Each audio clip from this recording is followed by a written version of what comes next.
And we should be live. Hello everyone, and welcome to another stream of Tokyo After School Summoners.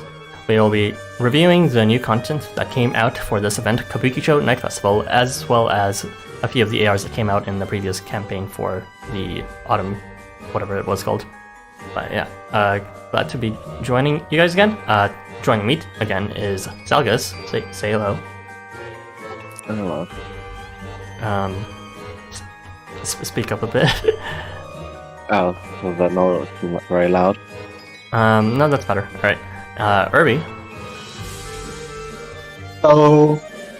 Hello, Irby. We totally weren't like pics of him. And, Milk.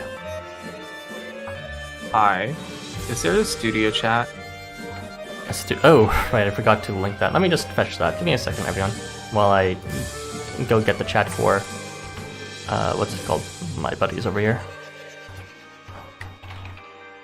Link to chat. Anyways, you can see I'm very well prepared, though I was, but I always forget one or two things. But yeah, let's just hop right into it. We are going to be starting off with the ARs. So, starting off the bat, we are going to talk about the Tycoons AR, which is now accessible in Anvari's shop for a limited period of time. And what it does is it actually has no battle effects, which is amazing. It is one of those resource boosters that boosts 2 different resources now, which is unique. It kind of works like the Guildmaster AR in terms of building both rank EXP as well as another resource, coin that is. So there are a few things to note about this. The direct comparisons you'll want to make with this AR is the Guildmaster's AR, again, which raises the exact same amount of rank EXP. But instead of that, it also boosts friendship points. And like this AR, it works on support. And the other AR you want to be directly comparing this with would be the Wiseman AR, which exclusively boosts what's called coin, but at a slightly higher rate of 15%. So let's just pull out this slide here. This summarization sheet of all the boosters you can find and which ones work in support was prepared by Harvey Keys. You can find him in the server, linked in the description.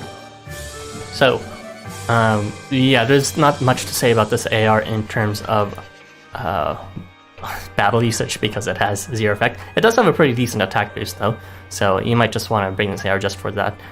However, there is actually quite a lot I wrote about this AR in terms of when you'll want to bring it, simply because it steps on toes of other ARs and the AR bloat is getting so real that you really do need to choose now. That I'll be providing some opinions of when to bring this AR, which ARs you should bring, etc. So the first situation you'll want to bring this AR is, of course, during coin grinding. Altogether, with just the native boosters all added together, so that is to say Beach House Anvari at the maximum rate of 15%, plus Lucky Cat at 2%, plus Weissman AR at 15%, plus the Anvari Alberic AR at 10%, plus this AR, and plus the support of Lucky Cat plus Wiseman AR, you now have the highest rate of 69 additional percent, which is very nice, because 69 actually very low-hanging fruit joke. But other than that, you will want to bring this in your own slots in every coin quest, because for every coin quest, there's we don't actually have that many ARs that boost the coins. I mean, it's the most out of everything, but at the same time, it's still not more than 5 in total. So you can still bring this and the Wiseman AR and the Anvari Alberic AR within your own slots with no sacrifice to coin. However, for the situations of when you want to bring this AR for the support slot, you'll want to bring it in coin campaigns that have feature units. So that is to say units that also give a rate up bonus just for that one campaign. So this includes new semester coin quests, which oftentimes give a coin rate up for, or rather the coin increase drop rate for whoever was featured in the new semester banners. That also includes another campaign type would be the guild feature coin quests, which we hadn't had in a while, so I'm not sure if we'll do that again. But in that campaign, what we had was guilds featured, different guilds featured every day of the week, and those units that belong to each guild would boost the coin drops for that particular day. And lastly, as a side note, you will want to be equipping this AR on the feature booster, not Lucky Cat, because presumably the feature booster will be increasing your coin drop rate a lot more than just by 2%, maybe like 10% or something. So if it's 10% boost plus this 10% boost, then that's 20%, which is going to be more than the Wiseman and Lucky Cat that you'd standardly bring. Another reason why you'd want to bring this AR instead of the Wiseman AR is because these feature unit coin campaigns actually do give respectable amounts of rank EXP as well. Oh man, I'm saying way too much for this AR, which doesn't do anything. But anyways, yeah, don't bring this AR in coin scuffles because the coin scuffles have shit rank EXP, and you're better off just bringing the Wiseman AR with Lucky Cat at that point for 70%. And don't bring it for Golden Cavern because what's it called? Again, just Wiseman plus Lucky Cat in support.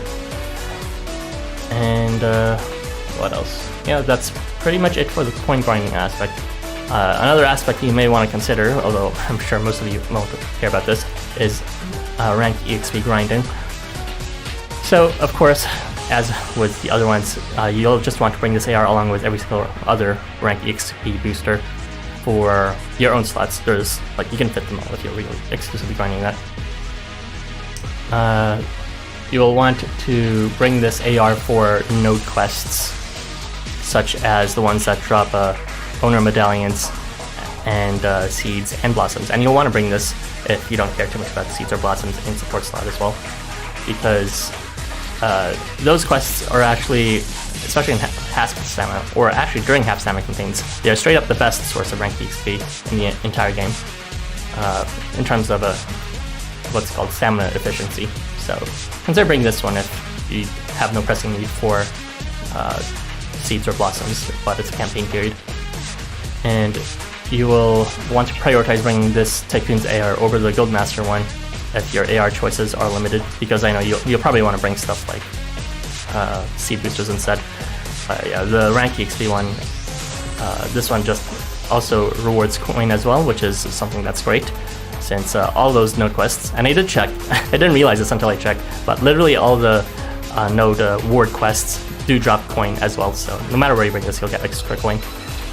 And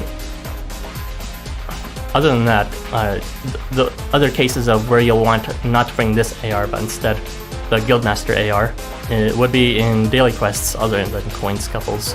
Because, again, all daily quests give pretty shitty rank XP, so you'd instead want to bring the Guildmaster AR for quests that reward souls, spell tokens, gods, stones, and weapon licenses for the daily quests. And just to give you the total of the maximum possible rank EXP boost you can get, with everything added together, including bring support for either this AR or the Guildmaster AR, you would get an additional 75% rank EXP bonus. So, last remarks, just as a, if you want like an idea of how to maintain your support lineup outside of campaigns or like events, you'll just equip this on Lucky Cat. If you want someone to have the choice between like boosting, you know, what's it called, rank XP versus just getting more coin, because you can bring two Lucky Cats in the support lineup, one in Ether slot and one in free slot. And in addition, you may also just want to equip this on any strong units that help with grinding. So damage buffers, calm clears, board wipers, buffer movers and piercers, things like that, because rank EXP again is very high in those kind of quests for those seed grinding or blossom grinding kind of stuff. Anyway, that's all my thoughts on this AR that doesn't actually do anything in battle. What are your guys' thoughts? Thank goodness it's the Tycoons, because that means I can equip it on Centralato for my Blossom quests. That's it. That's all I have to say. Yeah, it's a pretty good pair with them. Yeah, Fire and Water is a lot more generous along with Tycoons in terms of who you can pick, as opposed to, you know, the Nether and Infernal slots that the Seed and Blossom boosters give. I feel like sometimes it's better restricted, but this one's nice to bring with Shalada for sure. One of the better choices with Summer Shiva. It should have been Nether. Maybe. No, Nether's definitely has suffered a lot more in terms of AR glut. I think it's like the anti-environment. When I'm borrowing. Oh, that's what you're talking about? No. They're never gonna do that. I feel like they're gonna eventually release an AR also for Missionaries and Berserkers that also release a combination of things, and none of them are gonna be equipable on Fire except for the Berserkers one, and that one's not gonna increase coin. Just watch.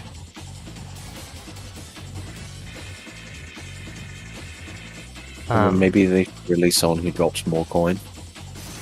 It's already what's it called. We're already kind of tightly knit in terms of who we can bring for coin quests, so I'd rather not. Any thoughts, Smoke?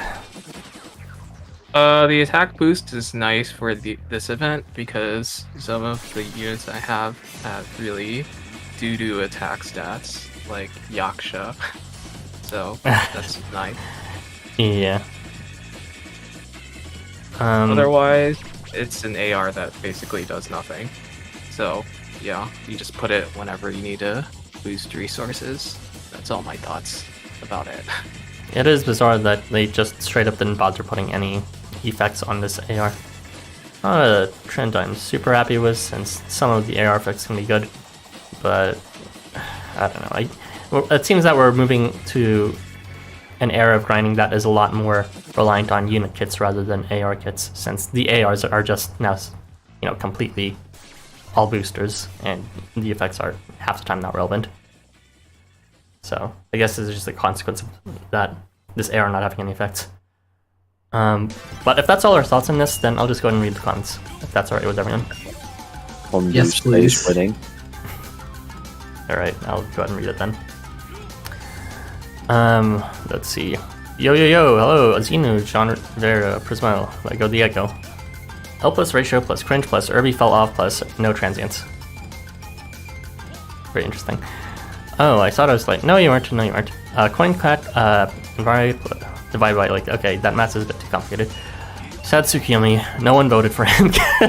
Yeah, I felt bad putting him up there, but it's, he has tough competition, this banner. I don't dislike Tsukuyomi's style, but yeah. By the way, guys, there's like a poll in the chat for whose art you like most, if you want to vote on that too. And Tsukuyomi, no one's voting for it, unsurprisingly. Me grinding coins only because of Nobumichi coming soon. Yeah, he'll probably be featured in new semester or something like that. That reminds me, I should grind this event soon. It's one of the ARs of all times, that's my thought. One of the ARs of all time. I love that expression. It's water, so we can use it on Shiva. Summer Shiva Supremacy. Yeah, you can either do that or bring it on Shalotl, so either way it works out. We are also, we are already critical resource boosting ARs. Yeah, at this point it really is just no longer in terms of optimization. It is becoming more about choice, which is interesting because we just have so much at this point. Just got the notification. Hi, Leaking. Hello, Zavi. But yeah, let's move on. We talked quite a lot about this one AR, so we will now be talking about... That is the wrong set of slides. We'll now be talking about the Agents AR, which it will be a lot faster, on my end at least. So this AR is maxable. You can get it to 100, or rather, you will get it immediately to 100 if you logged in during the the autumn campaign that just previously passed. And it is equipable on agents, shot units, slash units, and magic units. It has a decent attack boost too, since everything's just pooled into attack, nothing to HP. And what it does is you can resist break, and you can apply fear to enemies in the second square in front of you after moving, at a coin flip chance. So not much to say about this, just you equip this on movers, since obviously like the one effect that is active, like you can only really use if you move. So other than that, you may also want to equip it on debuff spreaders such as Goemon, since he does spread debuffs through the Proto Tsukuyomi, but also Night Festival Tsukuyomi, which now have, and we'll talk about more in detail later. Debuff for Parachutes 2 would also be a good choice, so Night Festival Tsukuyomi again, but also Juron. But yeah, that's all my thoughts on this AR.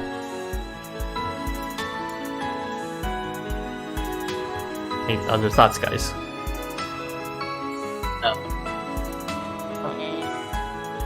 it's kind of shit. I hate the quiz thing that was kind of attached to. Well, I don't actually hate it, but it's just like whatever. The art is okay. It's kind of weird that Tada always has a side mouth, but it's the norm at this point. Front-facing Tada doesn't exist. Well, it doesn't as 4-star, but Oh right. I was going to say something about break being prevalent in high difficulty quests, and it's great that we finally got an AR that nullifies it, but also none of the high difficulty quests had it this year, so or mostly any debuffs, so Don't we I'm not already sure how I have feel an AR about this. that bestows break resistance? That Golden Burst the Tanguizino one?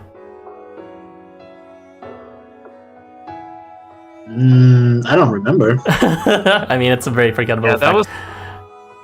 it was break resistance, I think. Yeah, it was, and it was maxable, so, and it was just to self Remember as well what as the left and art right. for that is that. What is the art for that? It's Golden It's like Bursty and and Tanguizino. running. Yeah, as Smoke said. They're running against each other. Are you sure that's not a fake AR? Because I don't remember that existing. Oh my god. No, The definitely. fuck is that AR? It was like Xmas, I think. I had to grind for it. See, the thing is, I know where you're coming from, Irby. I remember the AR, but I don't even remember when it came out. It did come out at some point. Right, it was two allies. Oh, it's not self. Was it not? It's Oh, not the okay. same thing. I see. You have to move also.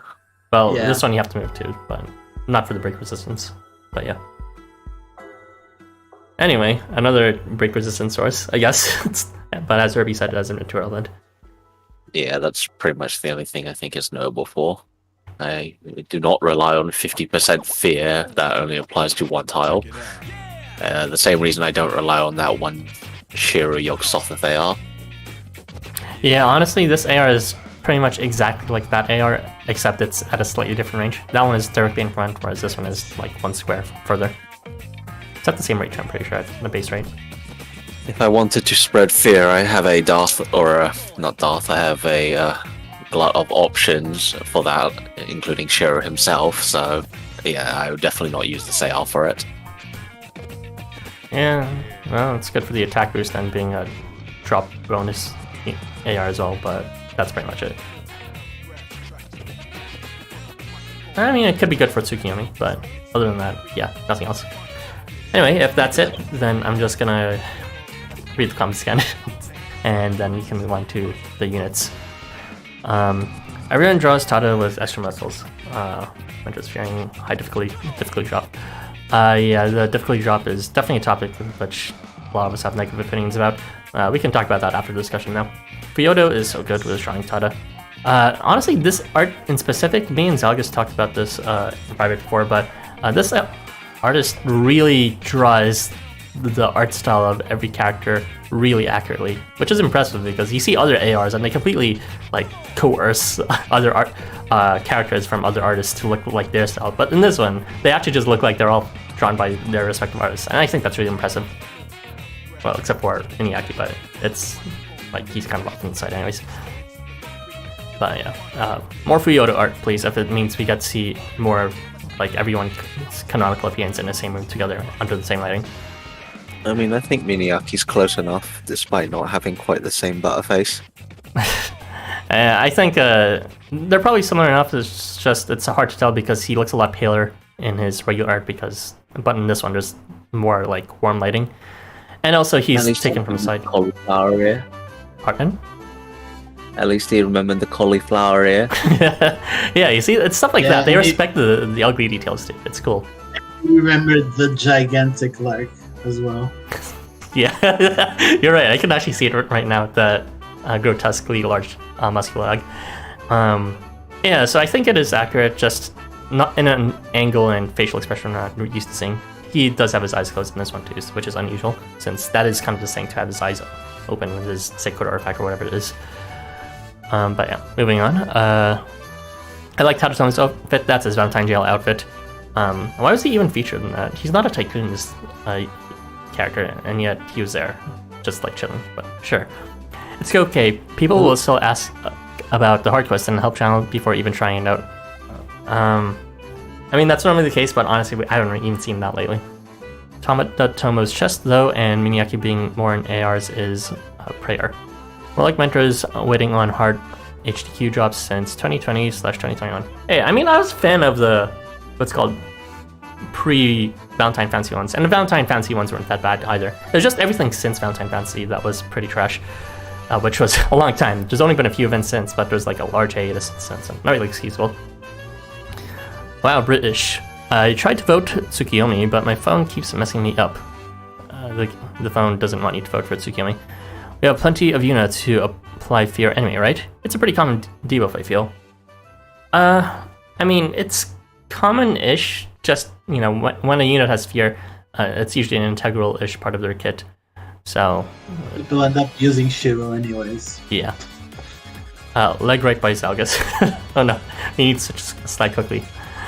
Anyways, that's all it for the AR, so we will now be talking about the Transients. We'll be starting off with the Wraiths, which is a drop reward unit for the drop quests. Housamo will be covering this, so go ahead. These Wraiths are the mobs for this event. They're drawn by Gozu Farm. They're very twink, idle looking.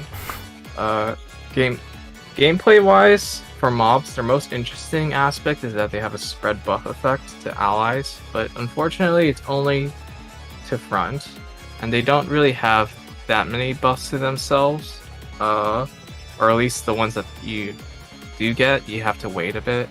So the first one that they do get is Guts, which is when appearing, so that's nice. The fact that it isn't refreshable is kind of annoying, but it's whatever. And they get Glints at phase turn 2 and Concentration at phase turn 3. So you're going to have to wait around 2 extra turns to actually spread an attack buff, which is kind of bad for general use. The rates are kind of designed so that it's 90% when you get them.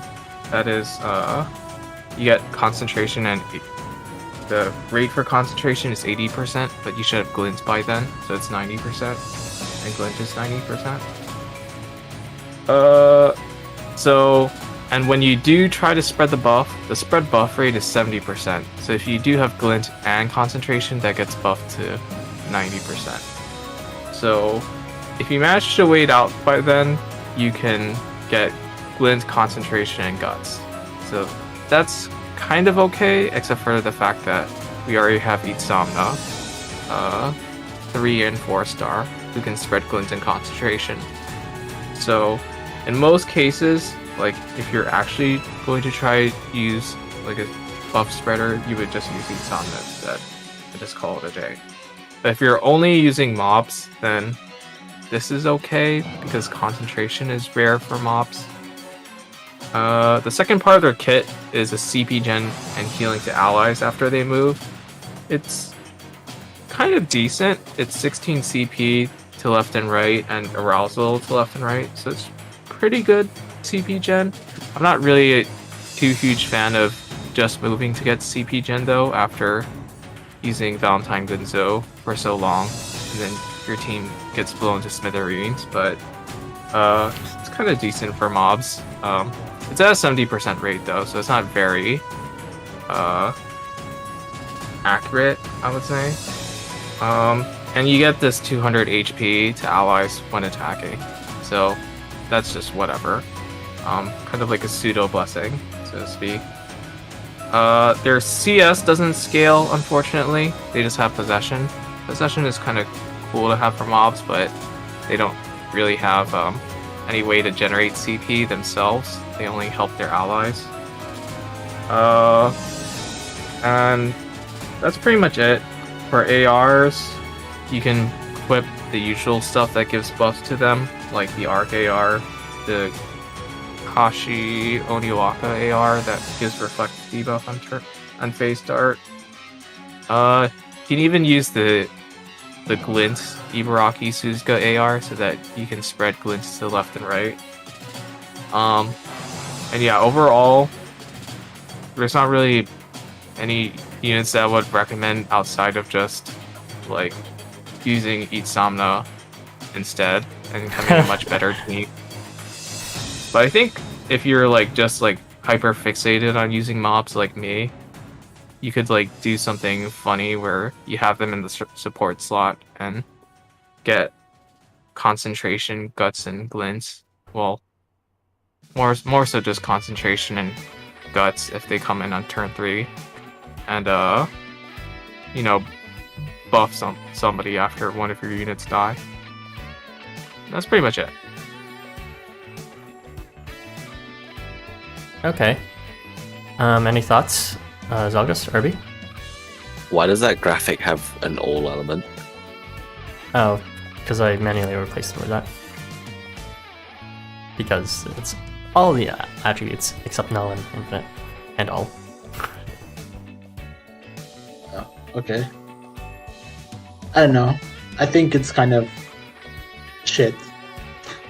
I mean, I guess they tried to make the kit not too broken, but also, if you're using mobs, I don't really see why anyone would use the Wraiths or any other mobs. The shot range is nice, but we already have better shot range units in my opinion.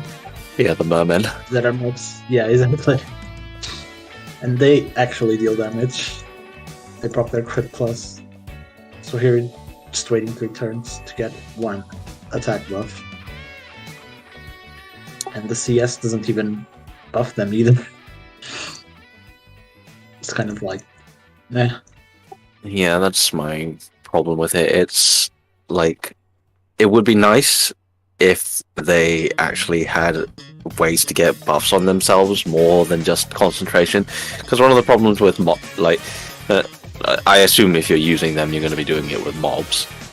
The mobs in general don't really have many ways of getting buffs around to allies except by moving, and obviously that can't work with Wraiths because they have to move.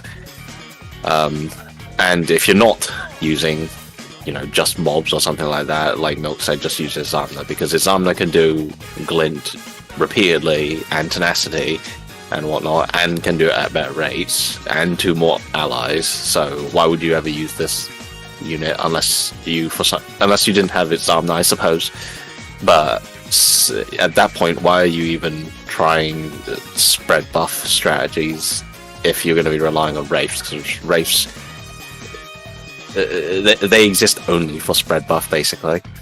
And that on its own isn't really that great, because at least Izamna supplies his own buffs. Concentration on phase 3 is not or turn 3 is not something I would really go for, honestly.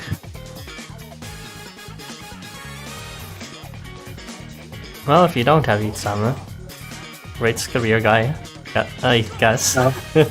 No. Yeah, it's not happening. If that happens, use a different strategy. Yeah, Also, they're a pretty awful farming unit, which is pretty annoying. Just use Yaksha, not Infernal Yaksha to be specific. They missed their bigger proc, which is annoying. Although all my other units also missed their bigger proc. Well, yeah, I don't have much to say about this set of units either. You might want to, I don't know, if you really like how they look for some reason, you can bring them in and bring them with units that can bestow buffs behind them without needing to move, such as a Tita with Ardor or Jamboree Shiro with the extended movement. But yeah, other than that, not much to say. It's just kind of weird, but I feel like that's a trend with a lot of new, what's called, mobs. They have like theoretically powerful stuff, but then it's because of how the entire guild is built, it just seems redundant with the better options we have and not really useful. Because spread buffs, don't make no mistake, is actually an extremely powerful effect, but to 1 square and only after moving and with only those native buffs, it's not great. Were you saying something, Robbie? Sorry? No, I was just going to say that these mobs in particular were particularly bad even for the mob standards of late. Because I can see literally any situation to use them other than a shot unit with very low attack and no buffs. What if you need to spread buffs, but you're low on team cost? There. It can happen. The one unit, spread guts. It's very important. Anyways, we'll just move on. Go ahead and read out the comments, Milk, and then... Also, yeah. what was the last comment? Was it, oh god, it's the BTS themselves? I think it was like a bit higher than that, but yeah, around that point.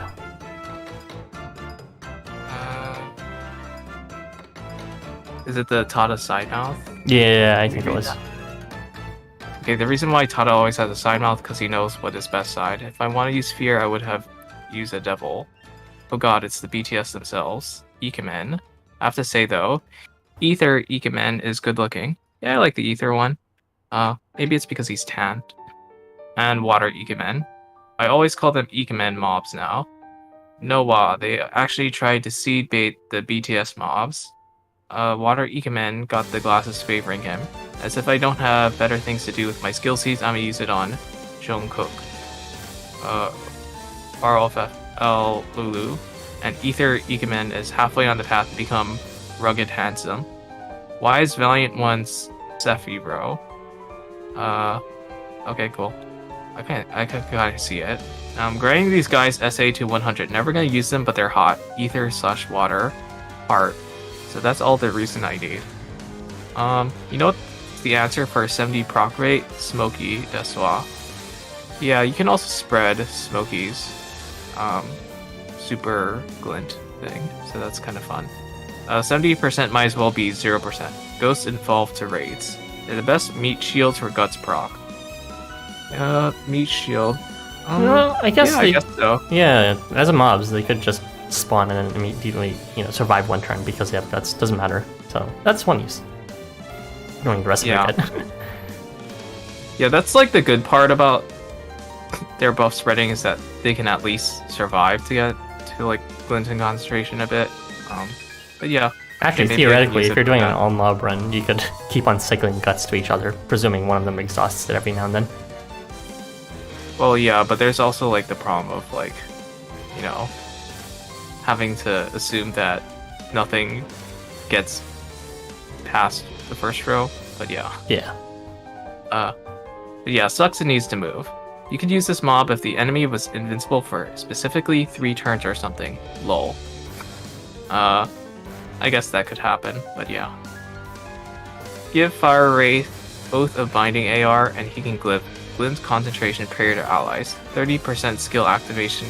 Baby, totally worth it. Whoa. Upside down Synergy. face. Yeah. Extract. Yeah. And that's pretty much it. Yeah, that is pretty much it. Let's just move on to the actual content. So, finally, we're going to be talking about... I don't know if I'd call it that. Is it actual content though? Yeah. Next one. Better than like an AR that does nothing and a Wraith that is worse than other mobs. So this is... we are now going to be covering Ellie. This will be covered by Zalgas. So, go ahead. I disagree with your statement because despite having a larger kit, I feel like I have equally as little to talk about, or to Lord, but whatever. So, Ellie, I don't really know how to describe her kit in a way that spins it as positive, but I'll go for it anyway. So she seems to be some kind of hybrid healer, flat damage dealer. Her kit is basically composed entirely of ways, or almost entirely of ways, to heal or deal flat damage. So she has like 1 part for allies, 1 part for enemies. So for allies, she applies healing, strengthening, nourishment, regeneration, and a status that gives them flat damage and lifesteal while above 50% HP. Yes, while above. I don't know why it's while above. I would have thought it would have been fine to just have it with the lifesteal always, but never mind that, I guess. Right. So, healing strengthening is a buff that's previously been available only on an AR, the 5-star Horkeu Kamui and Kimun Kamui AR, whose name I did not write down. The status effect multiplies healing through skills by 1.5. So, as a refresher, since it's been a while since then, it only works on skills. This means it doesn't work on statuses like regeneration or nourishment, which is a shame because that would actually make my kit slightly better. So regeneration just heals 800 HP per turn, and nourishment heals 300 HP per turn. So assuming you start near her, you'll be healing for 1.1k HP per turn, which is alright, but that only lasts as long as nourishment does. The regeneration is very high uptime, since it's a 90% rate on hit and Ellie's magic range, so she's probably going to be hitting things all the time. The regeneration itself already lasts plenty of time, so you'll likely just have 100% uptime on that, assuming Ellie's actually hitting things. Ellie's lifesteal bestow will actually benefit from the healing strengthening. So it heals. The base amount is that it heals for 300 per hit, or up to 300, assuming they have that much to steal. So you'll be healing for 450 HP per hit, which is alright. But that only lasts as long as the heal strengthening lasts, which is 3 turns. On the other hand, for Ellie herself, she has a slightly better form of the lifesteal. She heals 400 HP instead. So she could heal with the buff 600 per enemy hit for up to 3000 HP if she hits all 5 squares on her range. So that's actually a pretty big sum, although again that only lasts as long as heal strengthening does, so only 3 turns. So she has pretty decent uptime on her healing. Regeneration will pretty much always be up, nourishment loss a bit, and has a alright spread. At least it's 100%. And the lifesteal buff applies to the entire board when appearing, and has a 100% rate and is indefinite. So everyone who's on the board when she appears will just have indefinite lifesteal, so that it could be nice depending on who they are. If they last a while and hit many targets, that can go a long way to making them survive longer.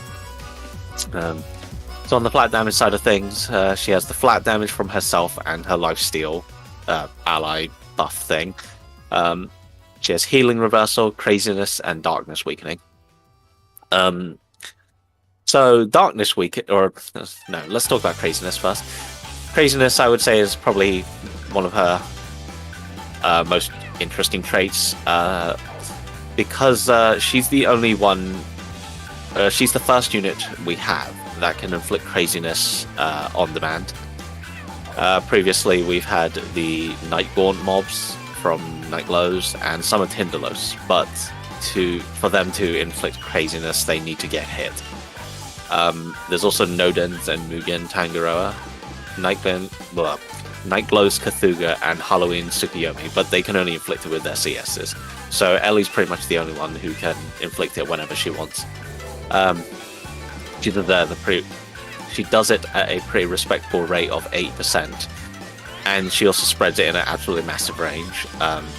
It's to hit units and also the enemies adjacent. So if you were to hit everyone with her right up front with her range, then it would essentially be a 2-square diamond, which is quite frankly ridiculous, or a 3-square rather, which is really big. So craziness, it reduces their vertical movement by 1, and it causes them to take 800 flat damage after damage calculation, so kind of like a spirit, I guess. So there comes, honestly, the flat damage from that is not really as interesting, but the craziness reducing vertical movement by 1 can be useful for just countering any short range units. Any blow / long slash units, as long as they're not right up next to you, will become useless essentially. You can even hold back a thrust unit if Ellie is hitting them at max range. So that could definitely be useful. Darkness Weakening is a unique debuff she applies when attacking. It's just a 500 HP flat damage at the end of turns, which is not that interesting. She can apply Darkness at a 70% rate when attacking, which is decent.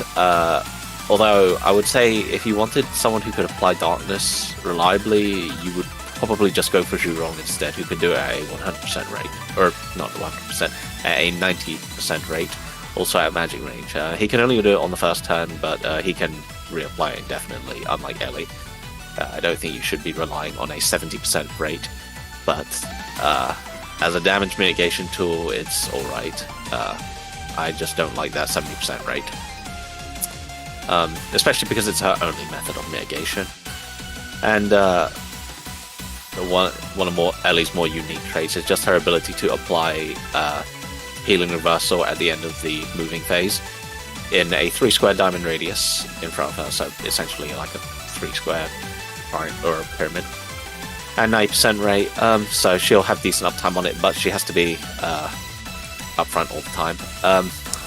So Healing Reversal, what it does is it turns any healing effects into damage effects instead.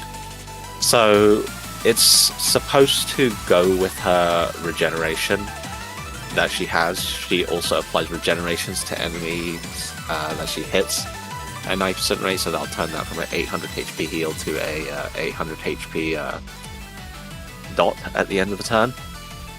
And that's cool, I guess, but there are a few problems with that. The first is that the turns aren't synced up very well, so if you apply Healing Reversal, you'll deal 2 ticks of regeneration damage, and then Healing Reversal will run out, and then regeneration will heal them, because regeneration lasts longer. So you'll take 2 steps forward, 1 step back. So you're over the course of 3 turns, you'll be dealing 800 damage instead of like 2,400, for example, which is not that useful if you ask me. Healing Reversal can be used to counter enemies who heal large amounts through skills, I think. Wait, no, Healing Reversal doesn't work on skills, does it? Healing Reversal does work on skill effects. It does work, yeah. Okay, That's how Hermes deals all that flat damage. Okay, good. Yeah, okay, so Healing Reversal can be used to counter skill healing effects then. The question is, when is that really going to be exceptionally useful? But I'll talk about that a bit later. As long as they're not immune, like with Jormungandr. But yeah, good. Well, yeah. Unfortunately, Healing Reversal doesn't counter certain special high difficulty quest buffs like G regeneration, because that would completely neuter the entire point of the quest. But that was very sad for Hermes when that didn't work. But yeah. Her last notable trait is on phase start, she applies a status to the entire board that causes them to possess themselves if they're below 50% HP. The status lasts only 3 turns, but that actually really means only 2 turns because it ticks down when their turn starts. Well, as in the enemy turn starts.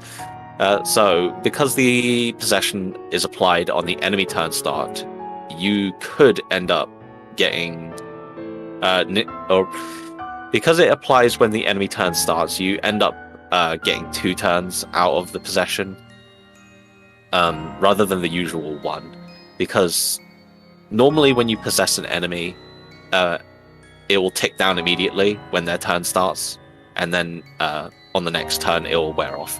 But since it begins on their turn, they'll start possessed, and then on the next turn they'll still be possessed. So you do get a bit more use out of possession applied this way. In theory, you could use this to chain possession if you possess them on turn 1, and then on turn 2 it wears off, and then it will just reapply if they're below 50% health, which would keep the enemy possessed for 3 turns. So there's that, I suppose. But while this all sounds like it might be cool, I can't see the skill being particularly useful. So you have 2 turns to reduce enemies to below 50% HP. And in that time, if you could do that, why wouldn't you just blow them up instead? The game doesn't really have enemies that are tanky enough most of the time that you can't just blow them up instead. And in the instances where they are tanky enough for them not to be reduced to that HP, they're probably stacking so much defense that you can't really get them below 50% HP quickly anyway. Or perhaps they have a very large HP pool.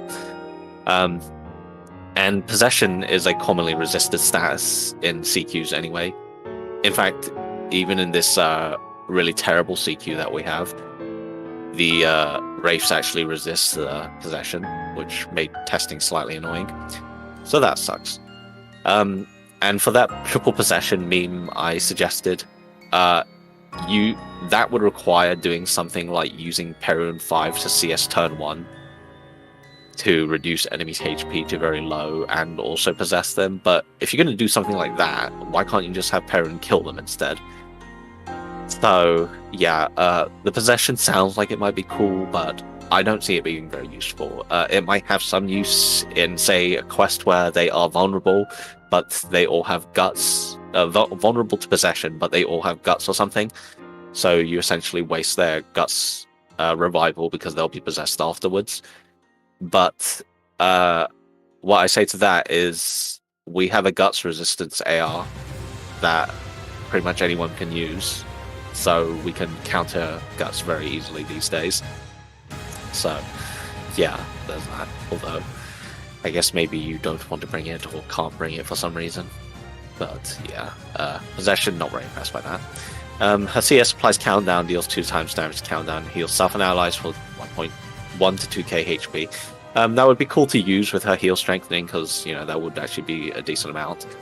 If she actually had a method of getting her CS reliably within 3 turns, because you have to, since healing strengthening doesn't last that long.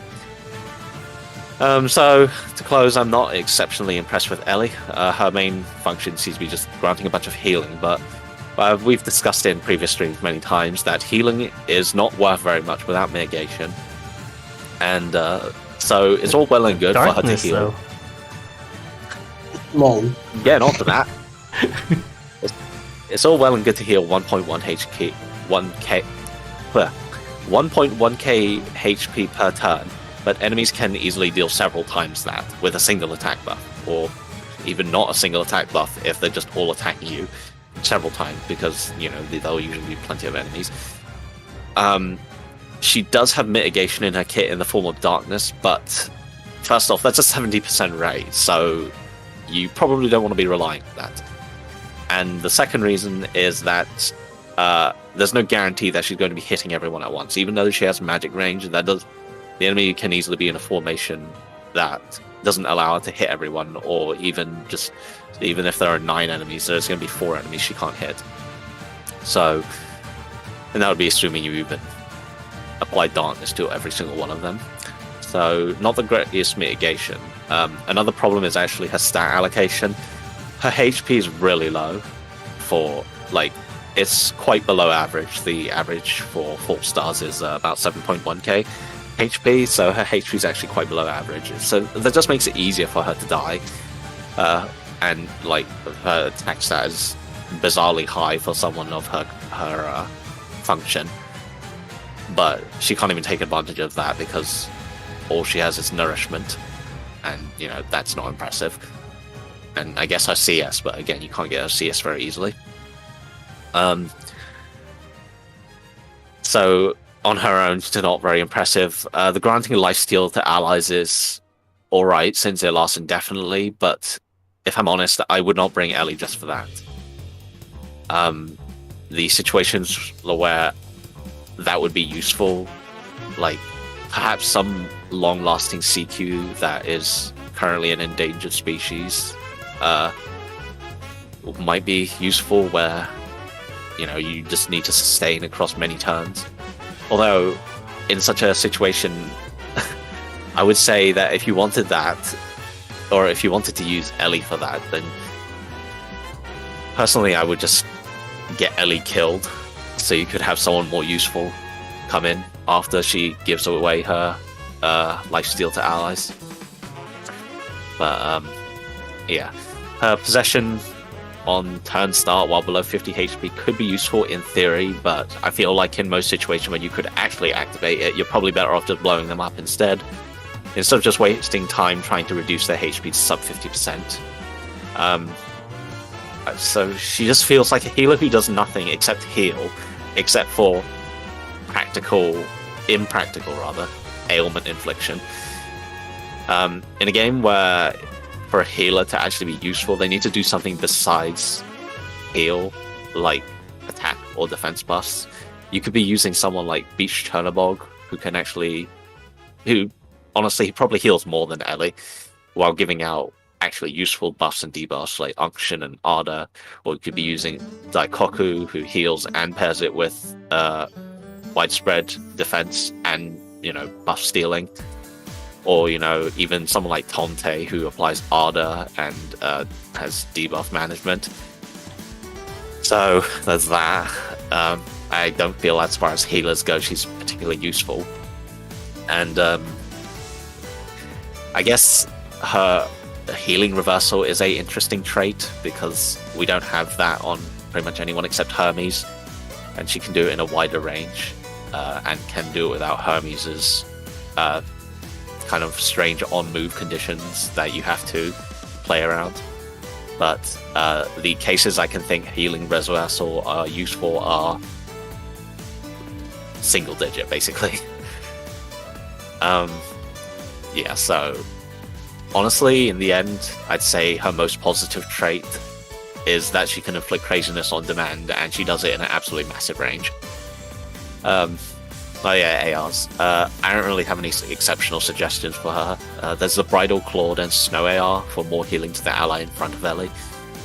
Or the Horkeu, Kamui, Tonte AR, that is also for more healing, just to go with her healing strengthening. Honestly, if her healing strengthening was refreshable, I think it would be a more useful kit, because then the lifesteal would be more prominent, but it's not. So yeah, not very impressed with that one. Smelly. Had to end it off. I had to resist saying that. Yes, I have to end off, and I had to resist saying that the entire time. Okay, is that it then? Yeah, that's pretty much it. All right, Herbie, Milk, thoughts? Her kit sucks. That's it. I think she will never have a real use ever. This is just so out there. So many random things. It has a lot of flat damage, but also if you combine all that flat damage, it's not a lot of flat damage at all, actually. It's very underwhelming. Yeah, I actually did check it out. Before turn 2 starts, which is the last turn for possession, that will be checked for the enemy. They'll only be losing, by flat damage, 2900 HP. Yeah, it's pretty underwhelming. And one thing I didn't understand and thought it was very dumb. It wouldn't be broken by any means, but her effect of stealing HP after attacking that she gives to all allies in the entire board, it only works if their HP is higher than 50%. Why? Why? Stupid. I don't get it. Yeah, I don't know why it's not just all the time, because surely if you're low HP, you want to be healing. Yeah. It's a bit counterproductive to have a healing effect that only works when you have high HP. That's a bit stupid in my opinion, but I mean, the restriction is dumb, yeah, but it does, like, you can still make it work. It's not like it won't work. For example, you'd want to... Like it. Sorry, what? Maybe Jiraiya would like it. I mean, he would actually, but then he'd have to bring Ellie. But yeah, I think that effect can be good if you're pairing it up with a tank who really wants to just have consistently high HP all the time. So, Jormungandr would be actually a pretty good pair with Ellie. since The most I get. he'll like Or some enhances some an insane below. amount of self-heal on top of that. If I remember correctly, that was a really big thing that you talked about with Jormungandr Irby, with self-heal. It is, but also there's another unit in this banner that I think it's just overall better with him. Okay, we can talk about that when it gets there. But yeah, I think I like that lifesteal ability because, I mean, yeah, the range of HP is limited, but, you know, it's... And I don't mind in the sense that, in the end, what matters is if you have, like... If your unit is above 0 HP, and as long as you can, like, consistently remain within, like, a net 0 of gaining damage and healing, then you should be fine no matter what HP range you're at. Which is why that AR works so well, that stupid 3-star Akiha Kuma AR. It's pretty busted in terms of how much healing it does, and the restriction is that it only works if you're like less than 50% HP. But I feel like this one will be a bit trickier because, of course, you know, if like you're below it, then you can't recover it. But as long as you like have the means to keep high HP and have some defense mitigation, it should be quite strong, especially if they have long range. And I think it would be pretty funny if you like. Both. Sorry. The big brain is to use both, so you have healing on under and above. Big brain strat. Yeah, that's true. That does work out quite well, doesn't it? But yeah, I like the effect a lot because of, I mean, it's per attack, right? 300 HP is nothing to scoff at. That's like half a blessing. And if you have someone with all range and combo, then they will like just heal everything every turn, which is pretty funny. I think that's what they're going for with Ellie as well as Kresnik, being like heal tanks that aren't really great at being defensive tanks, but yeah, to make success. But they just came out, so maybe we'll see how effective it actually is. Any additional thoughts, Milk? Yeah. I don't think it was said yet, so I'm gonna say something that makes Ellie seem worse in Zalkus' eyes. But there is somebody who can inflict madness on demand. Technically, it's Nyarlathotep, 4-star. Not the 50% rate. Oh, right. The backup wiki doesn't, which loads faster, doesn't show skill evolutions in the status thing, so I missed that. Oh yeah, I mean the regular wiki doesn't do that either. But yeah, I just have like this eidetic memory for her. I remember it too stupid because it's stat pretty unique, like and this. also it has a nice advantage against it too. Actually, I Yeah. also covered it, so that's probably why I remembered it. But yeah, it's Nyarl 4 who can. I'd inflict probably that. just go with Ellie instead. I mean, I know Nails is the entire board, but you still have to hit them, and Ellie's is just a higher But rate. he also has Madness Weakening that reduces defense by 3 times. Wow, Yeah. that's an attack buff. Well, that's if you're going for the kill, Oh. which if you're playing with Ellie's possession thing, that's probably not the case. You're probably just trying to stall them out. So yeah, I was actually playing with Ellie, this whole time during the convo to try her out, and maybe it's because I'm on like Summer Tino's Copium, but the HP steal is actually kind of really good for tanks. No, for Yeah. sure. Because like Zalgus mentioned, you know, like Yeah. healing is kind of trashed with that defense, measures on top of it. But she gives that healing like ability straight up that lasts forever, at a guaranteed rate, Yeah. and to tanks. So that just by her existing, she makes every tank in the game just that much like ridiculously stronger. Yeah, so the 50% is something that I'm not encountering just because Summer Tino's is like, Yeah. almost never going to go under 50%. Like if you don't, if you're healing him. I think the possession thing is actually kind of funny. Like when you actually get it off. I kind of see it in a situation where you just kind of suck at gameplay for stacking damage, but you still like get the 50%, and then the enemy like lives by a sliver or something, and then they like kill the rest of the enemies for you. So I Yeah. think it's actually kind of fun to pull off.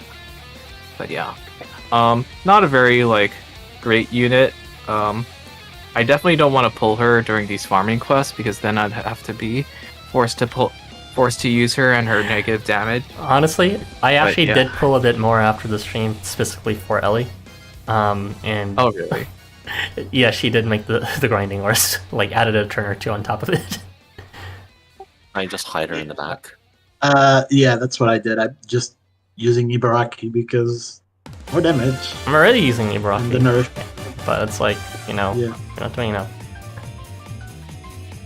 So yeah, I think her art looks really good. Her character and story is very questionable. Is a mild way of putting it, but yeah, her art looks pretty good. It's There's a going in Marchosius the in overall it. trend of our like one of our only Marco art shoutouts ever. The only skin he will ever get. He's actually wearing a new skin in that Yeah. art, isn't he? But he doesn't get any new skins in his actual form. Yeah, technically nobody got any new skins outside of the event units, right? Like, no, like Tetsuya's Suzuka, and That's obviously true. Gyobu's not gonna get one unless you're like really helping some major. And even division Kresnik's suit Pokemon. in the art isn't the same suit he got on his variant, so. Yeah, it might be a coordination thing. Maybe they were like, maybe they just told the artist like, draw a vampire suit or something. And it's like, I okay. mean, he does look nice in that suit. If only he got it. Oh well. I didn't look at this art before this, or I didn't look at it closely before this. Why is Suzuka in an Iron Maiden? It's pretty No. hardcore, isn't it? Yeah, I don't know either. I remember that Gyobu is not here at all, so that's pretty fun. Unless You got like, a Benton Ahab. yeah, like unless it's like more hidden than like Makura's whistle, I don't see Gyobu. Yeah. Anyways, I didn't actually give my thoughts on this unit yet, so I'll just go ahead and briefly go over it. Just as additional thoughts on your comments, Zalgus. Yeah, the regeneration will only like do damage twice and then hit once, but you know, that's also reaching the past of, you know, the possession effectiveness ring of only working the first 2 turns anyways. So if you haven't already reduced them to half their HP and by that point you're probably not really playing Ellie as intended. And in that case, then it's a bit weird to be commenting on regeneration at that point. They should be possessed at that point anyways. And also the thing about G regeneration is healing reversal would work to reverse that. It's just that so happens that Jormungandr was straight up immune to healing reversal in that one challenge quest. But yeah, it would be a pretty strong counter effect if you did get on with some of this gene regeneration.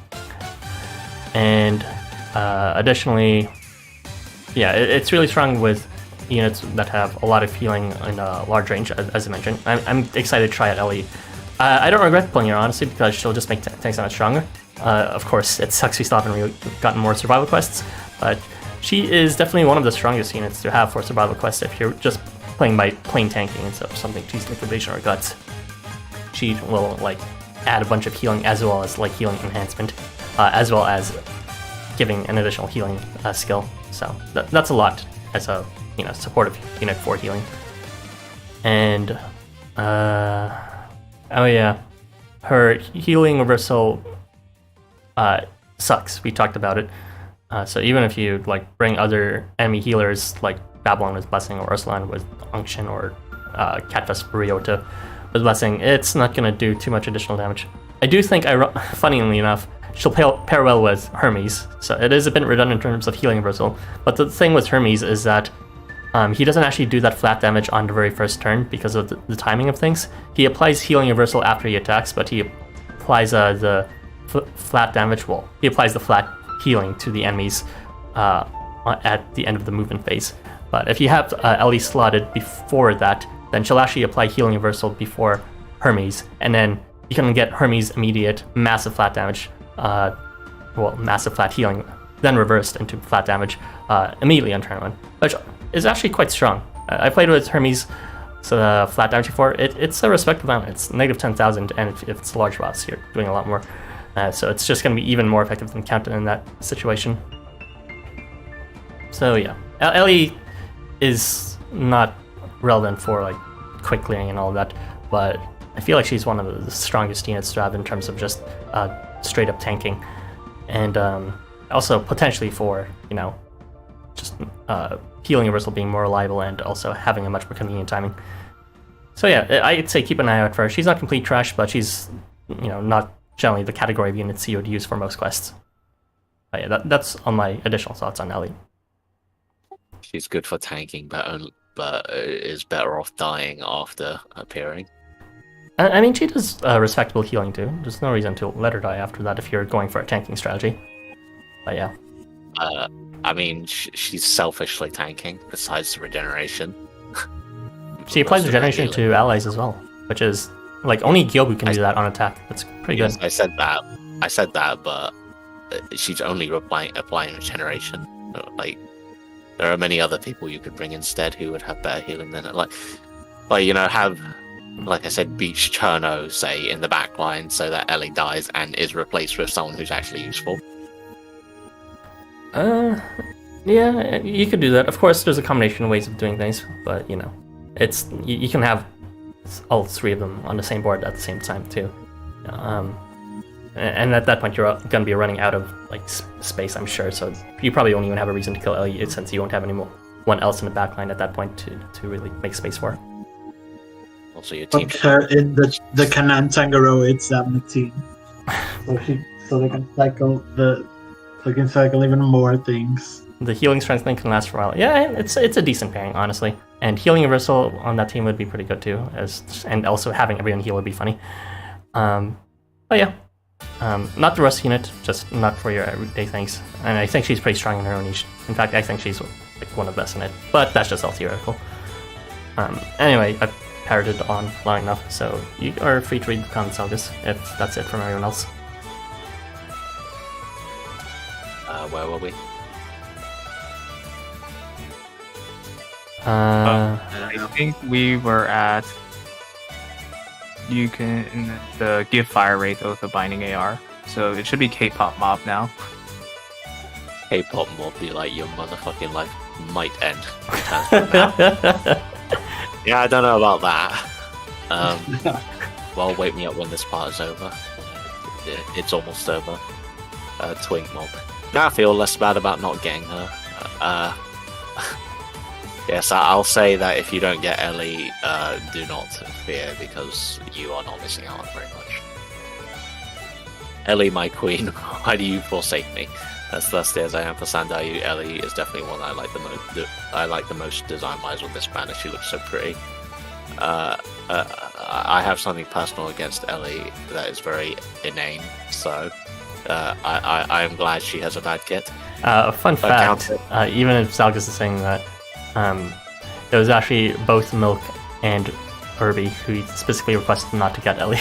So, a lot of Ellie fans here. I wanted to say that too, but saying that would... Well, they already said it, so... And I also kind of didn't really care about anyone else on the banner either. Yeah. I'm actually kind of fine with Ellie and her kit in the sense that I don't think it's great, but it's as a healer, it's just whatever. I'm using Summer Tino, so I'm just gonna appreciate it. Yeah. So yeah. I just thought the effects were too random and I did not want to talk about them. So sparse. Yeah. Oh, but yeah. I didn't want to talk about her because I didn't have her, and I saw a lot of when attacking effects, and I was like, I'm not gonna use her as a support. And then I just used her now, and I was like, okay, this is okay. Well, that's 2 for 2.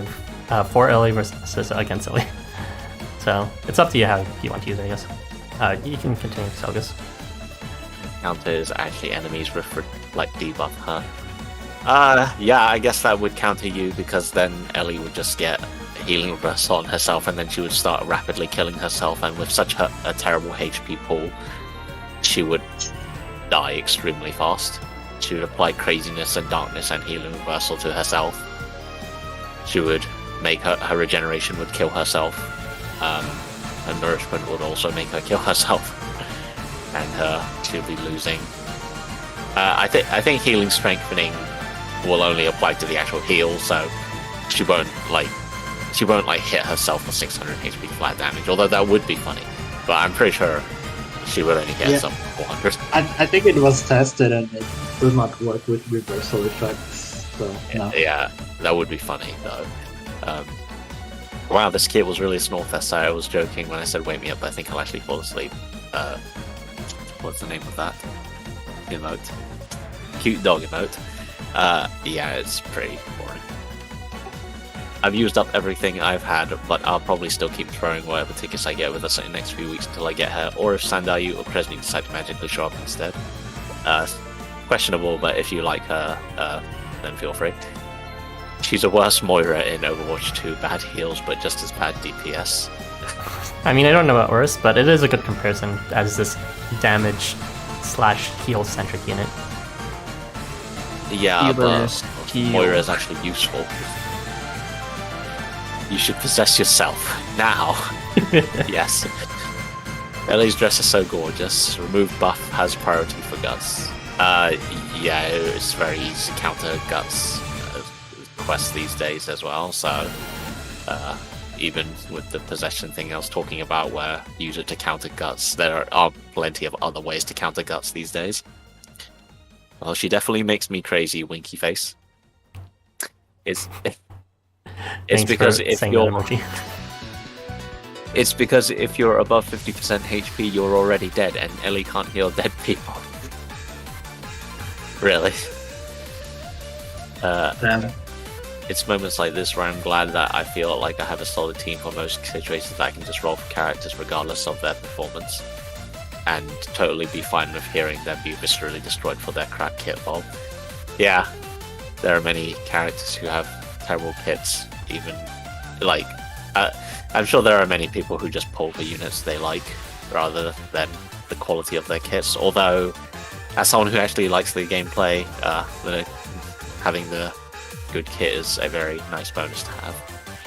Ellie is a good unit thanks to her ability to equip the Kool-Aid shop AR, so through the transitive property, Ellie is good at Cloudface. I was considering saying that, but I feel like it's an unspoken thing where if it's a magic unit or a snipe unit, that they can equip the Kool-Aid AR to just be useful for a glint bot. But yeah, you can do that too, I guess. Live testing, nice. Gamma G erasure, but serious, he has a bad time again. Yeah, I am a fan of Yobu, so it's sad that he never gets anything, but oh well. Yeah, at least you have Sheena. Do Alright. I? Well, Ellie promises you'll have Sheena eventually, but yeah. Yeah, we're done talking about Ellie, so we'll just move on to the next She unit. just likes him, and therefore I have a grudge against her. A very inane grudge that means nothing. Oh, you mean the relationship? Yeah, that thing. Yeah. We'll just move on. So we're going to be talking about Kresnik now. This will be handled by Irby. So go ahead. Hello. Let's go for Kresnik, who is thankfully better than Ellie, in my opinion, but also nothing to write home about, honestly. He has the same healing strengthening for skills on phase start, but this time only for himself. This is primarily for his ability to steal HP. 300 HP is less than Ellie when he's attacking. On top of that, he's immune to skill lock and all the defense buffs. Why he's immune to the defense buffs, it will forever be a mystery because he's not particularly powerful, and we're going to see that soon. You'll want to always move him every 2 turns because he applies combo to himself. And this is very important because he gets combo strengthened, which increases his attack by 2. And also because he has crit and crit plus, but these are only after attacking, and they are on very, very weird conditionals that I'll just talk about it now. So basically, if Kresnik is above 60%, he will apply crit to himself at a 90% rate. But this is only after attacking, so the first enemy he will hit will never be affected by the crit multiplier. He will be affected by the combo strengthening if you did move him, and he did get combo, which is still a 90%. So you gotta watch out for that. I don't need to because mine is seeded, but if yours isn't and you're not using Kool-Aid AR or something like that, this can still miss. And this only triggers when he's above 60%. If he's below 40%, he has a lower chance to prop crit plus, and it's also after attacking. The problems here are very huge because this means that he will always deal less damage to the first unit he hits. And also because if he is within these ranges, these HP ranges, he's not going to get anything. Ever. At no percentage possible. So if your Kresnik is below 60 but above 40, he's just not going to do any damage. But let's talk about the...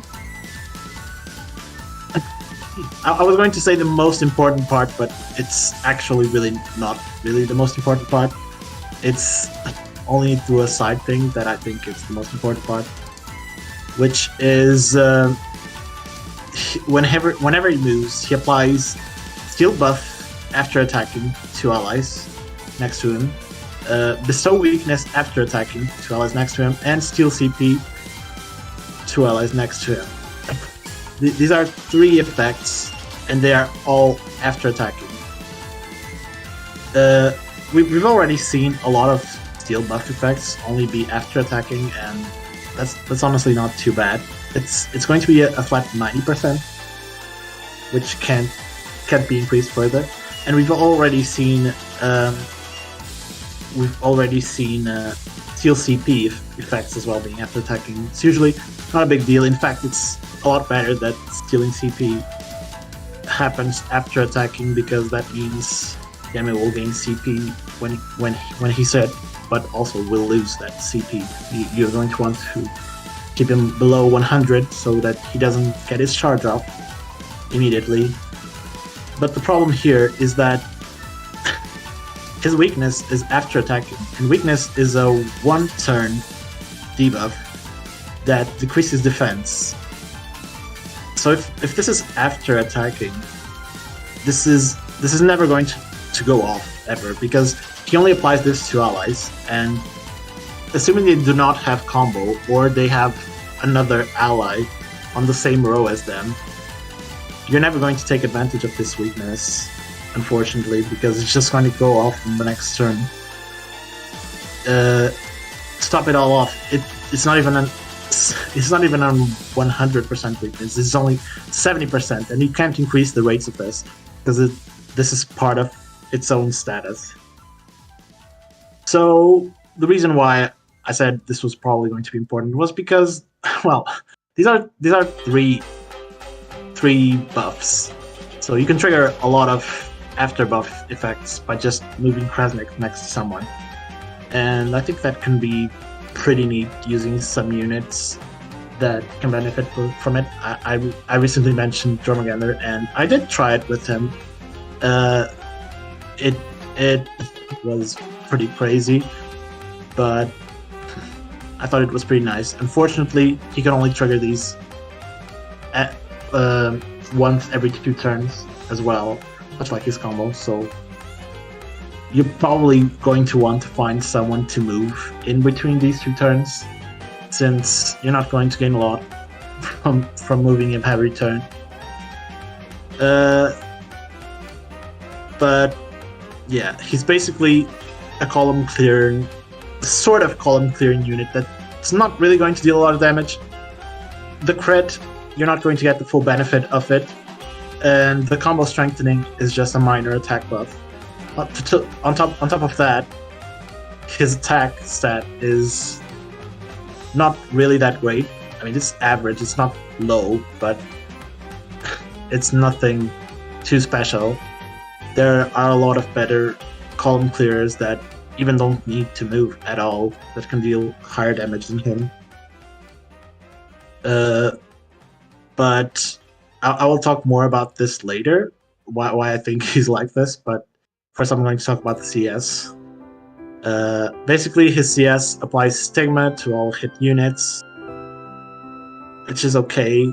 It would be better if he had some sort of advantage over Stigma to make his CS deal a little bit more damage, but I guess it's okay.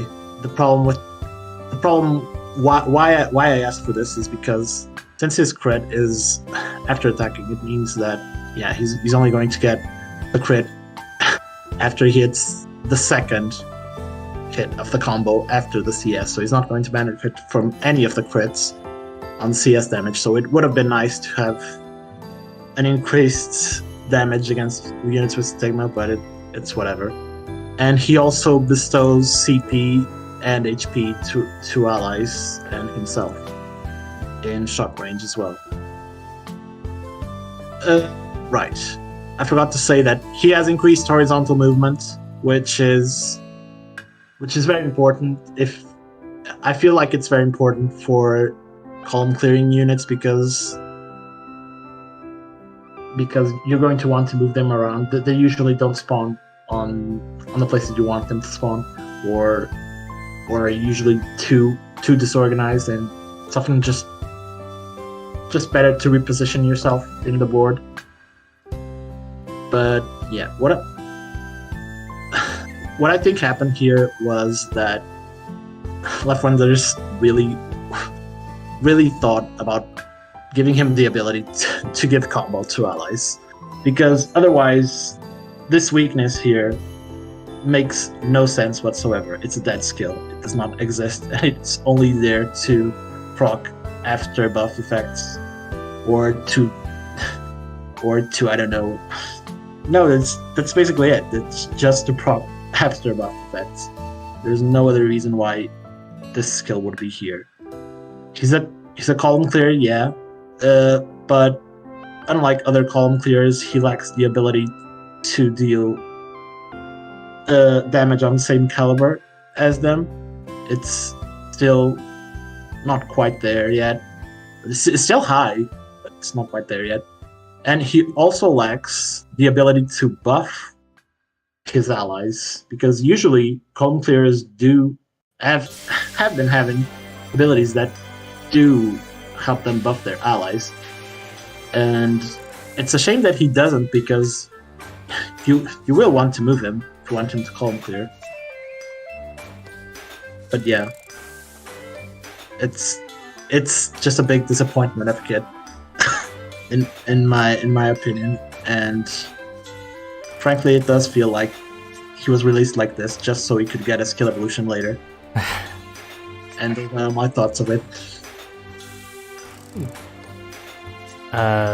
So that's all your thoughts? Alright. Any additional thoughts on top of that, Zalgus? His damage sucks unless he moves, and that's really annoying for the farm quests.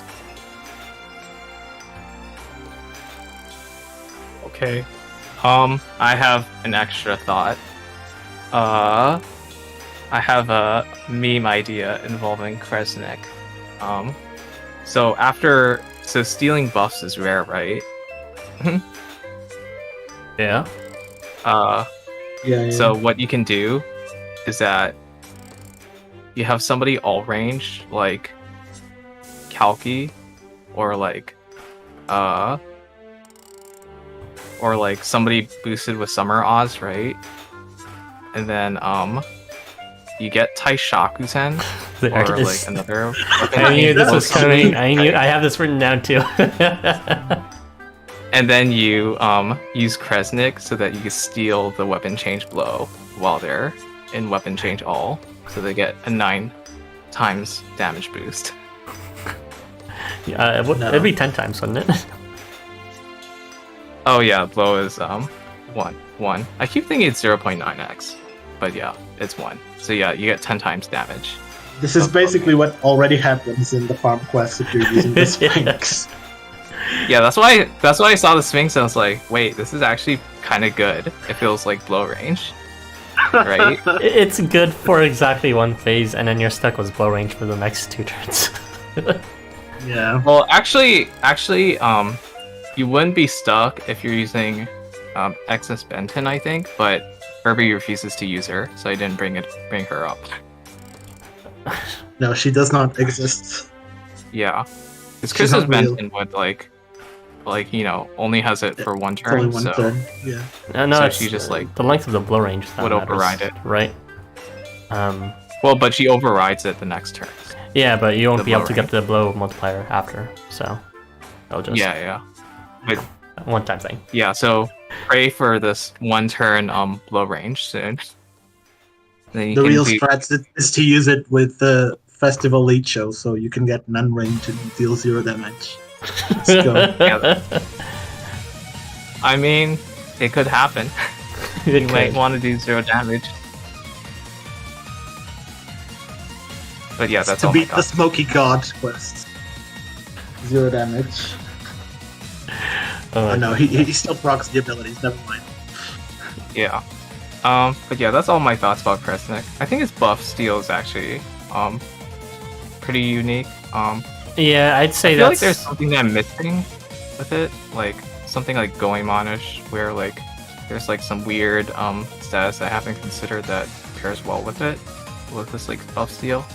But yeah, that's pretty much all my thoughts about him. I feel like it would have been better if he could steal more than one.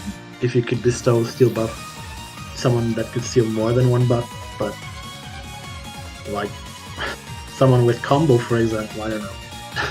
This is just an idea, but no. I didn't bring it up because I didn't think stealing one buff would really matter that much. We already have a few units that can do it. yeah. Yeah, it's just like in like, you know, since you can like buff the whole team, there's like somewhat of this like massive buff steal that's sort of unprecedented.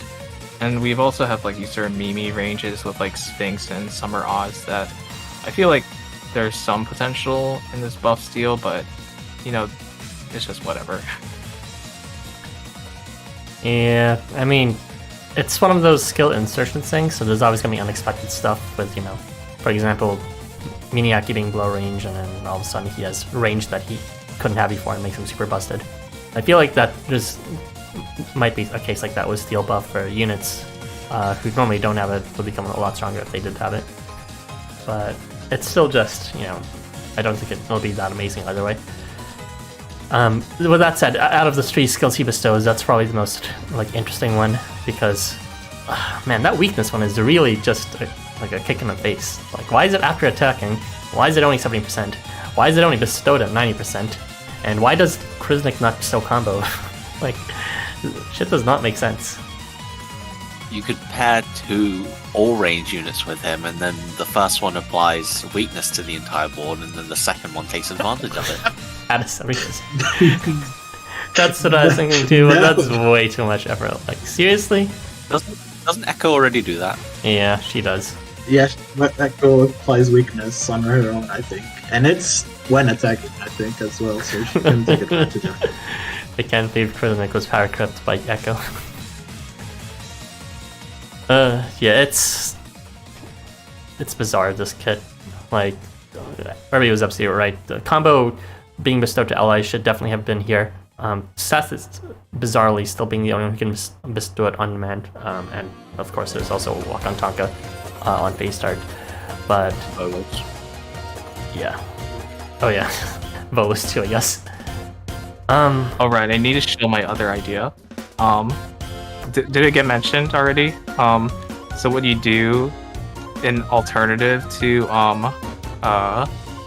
this Taishakusen meme is that you use Vapula and steal the weapon change all, and you pass it to Halloween Sandayu, so he buffs all range to your entire team. Wow, that is the big break. Of course. Just use separate And you odds can at that point. also throw in these Like, what the heck? Well, it has like 100% uptime, and it's like to your entire team, right? If you use Isamna. Yeah, I guess. And I guess the alt range from Vapu lasts longer too. It's Yeah, it's like 3 turns. So yeah. This is supposed to be a clear-cut unit that has a clear purpose with column clearing, and then it's like the only interesting thing about them are these like half-assed memes where he's thinking of life wonders. What is this? Seriously. Yeah, I don't have any additional thoughts. I'm almost certain. I'm almost certain something was gutted from his kit for sure, because it doesn't make sense. Even the underwhelming 5 stars this year seem coherent. This one isn't. And why does he like not have anything guaranteed that actually amplifies his damage? Like, why is combo 90%? Why is crit only 90%? At least have one of them 100%. Like freaking Akio Gongyan has most of his damage amplification guaranteed, with only like one of them at 90%. What is this? Why does he have to move for it? This is just a complete slap in the face. I have no idea what they were thinking was Kresnik's kit. Oh well. At least his regular 4 star is good. Yeah, I was frustrated because I also skill seeded him. I was hoping it'd be good, and instead we got this. Whatever. Hey, you have 100% crit rate and combo rate then. Not 100% seal buff though, because apparently it doesn't apply that way. Also, Kresnik is doing the unforgivable of encouraging us to use teams with 2 move slots, alternating. No thanks. Anyways, that's all my thoughts on this. So if you guys don't have any other thoughts, you're free to read the commentary. Is that Kresnik looks very hot in this variant. It's very important.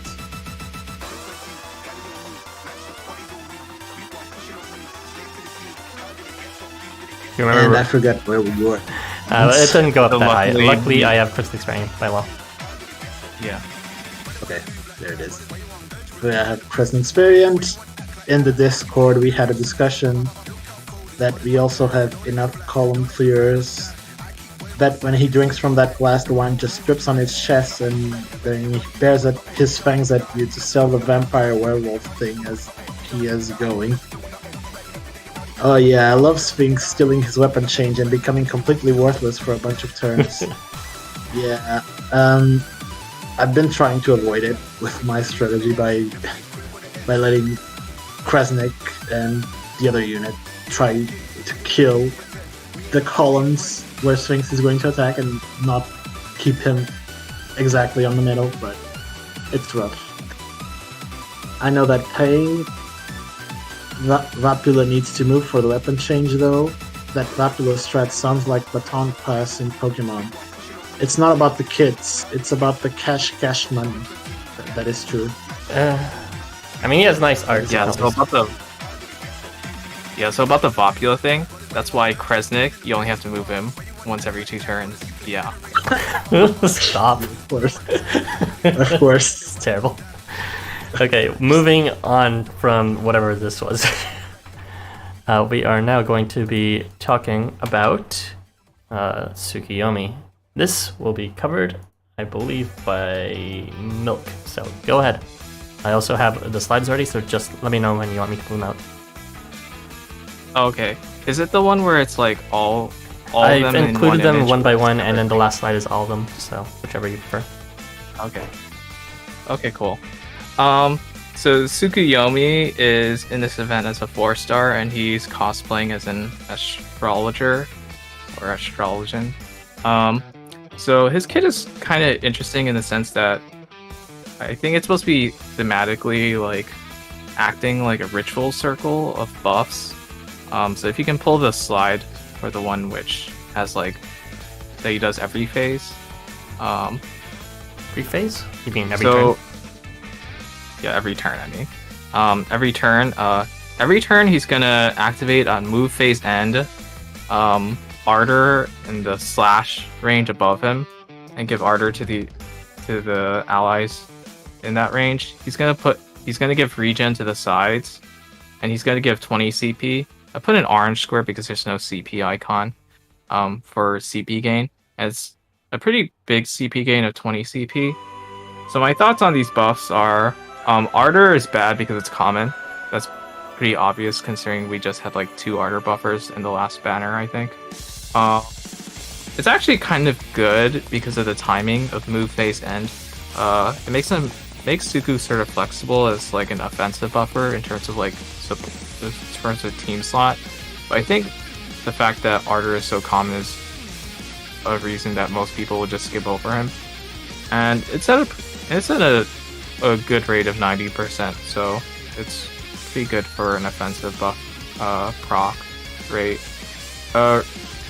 Regen is good because it's a rarer buff, even though we also have Ellie on this banner, but people, as we've seen before, don't really want to use Ellie. It's underwhelming due to the fact that it's a healing buff, and so it's just like, okay. It's actually at a lower rate as well of 80%, so that's kind of weird. And the last one, the 20 CP, it's actually a really good amount. It's like the amount that you would get from like moving Snow and Eisen or whatever. The timing is sort of bad in the sense that since it's move phase end, you don't get like an instant CS when it happens, like compared to turn start. But it's okay, it's like the same timing as moving. And that's also at 90% rate, so that's also a pretty good rate. Okay, and then the next part about his ritual circle is that he gives total turns 3, 6, 9. So basically, in battle, there's like a timer, a global timer, where this is the 3, 6, 9 for the entire battle. He's gonna give 50 CP adjacent to allies. So if you have that slide, you can pull it up now. Okay, good. And again, the timing is kind of bad in the sense that it's at move phase end, but it's actually a lot of CP. It's not. I wouldn't depend on it for farming. He's not really a good farming unit, like unless you can find a use for this Ardor that other units have. So I wouldn't.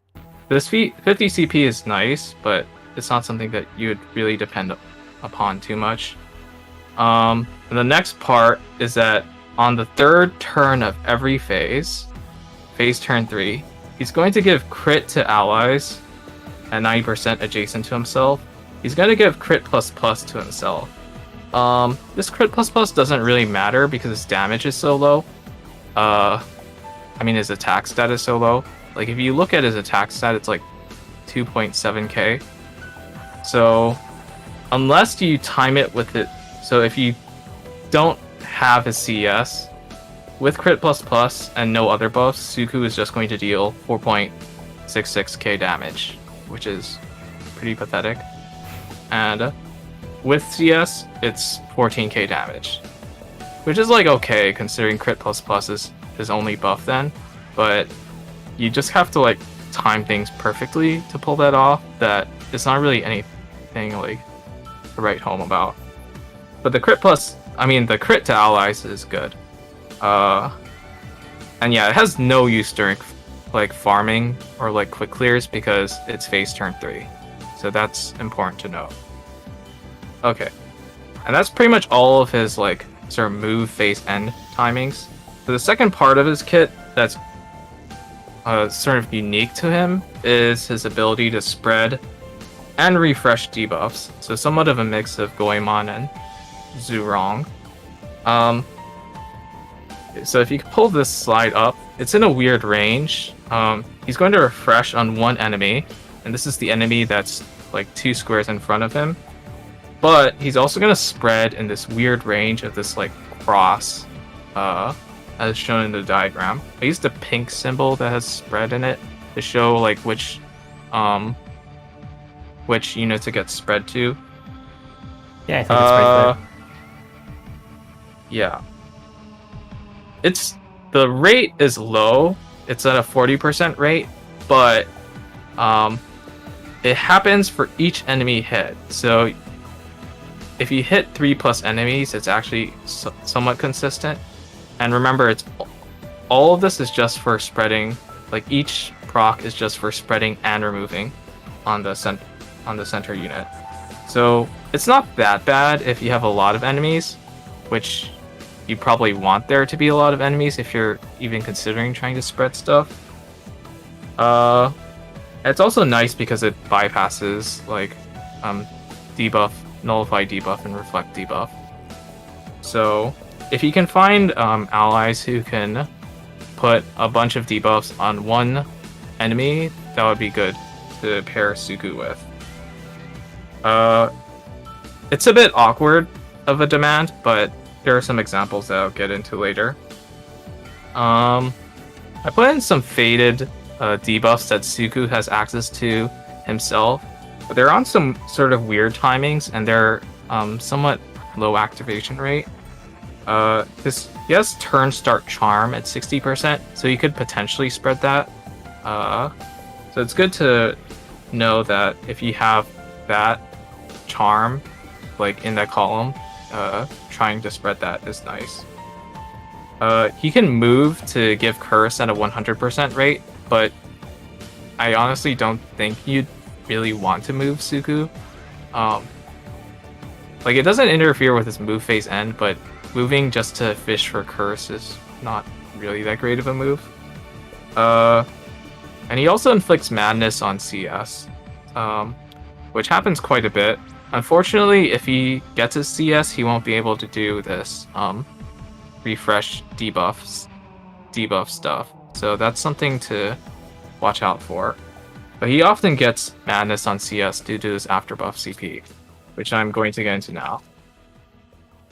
So, as I said before, his attack stat is pretty trash, of like 2.77k or something. So, he has this afterbuff CP effect of 10 CP at an 80% rate. That's kind of okay.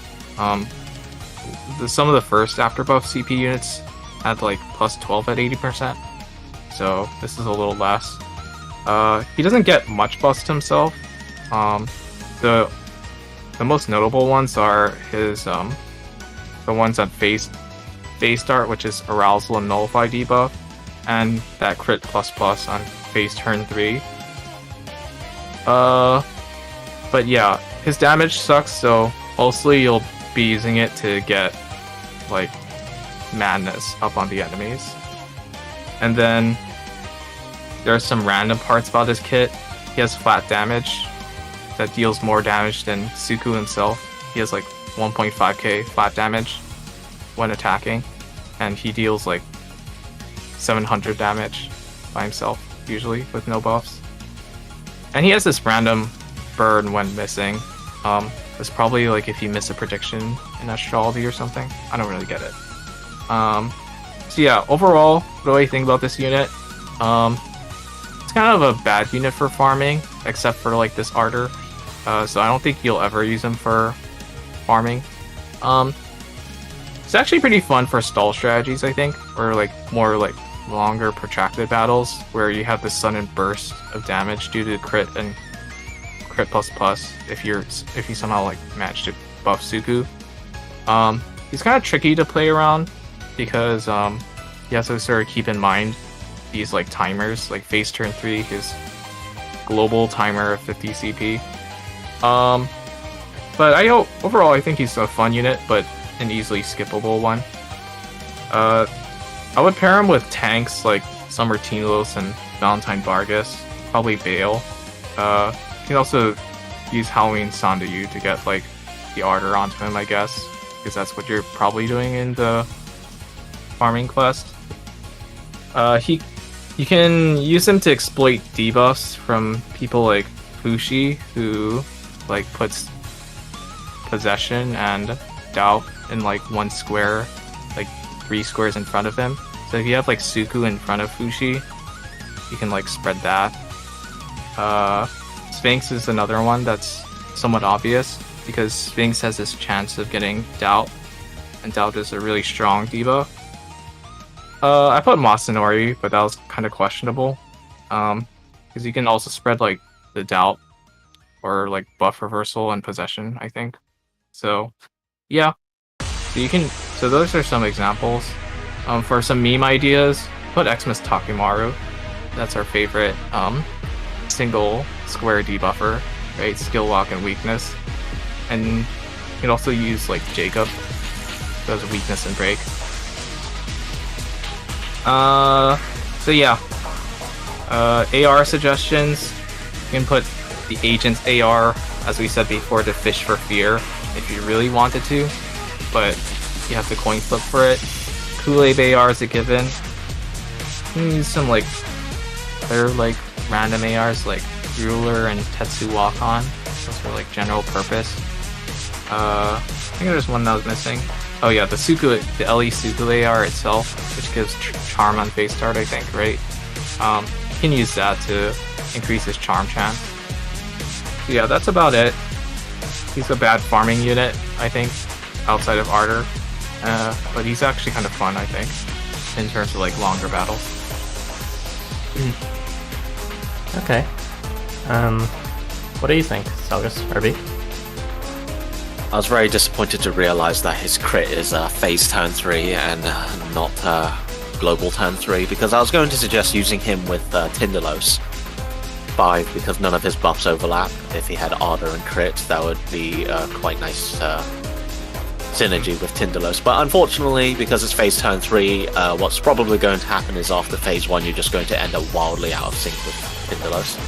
Or, sorry, I'm thinking about dungeons. No, but yeah, assuming Tindalos wipes them, you won't end up out of sync. But yeah, it should be good. But yeah. But if you end turn on any other phase, or if you end the phase on any other turn, you'll just end up desyncing both of them, and then they'll never cross over again. But I mean, I guess if you're doing that, you're probably relying on Tindalos to blow them up. So it'll work in anywhere except for the dungeon. Which, I mean, I guess you shouldn't be bringing Tsukuyomi and Tindalos into the dungeon anyway. Well, not together anyway. But yeah, that's one thing I thought of Tindalos and Tsukuyomi. Just that's a good idea. Ardor and crit on Tindalos. I didn't consider it, so yeah.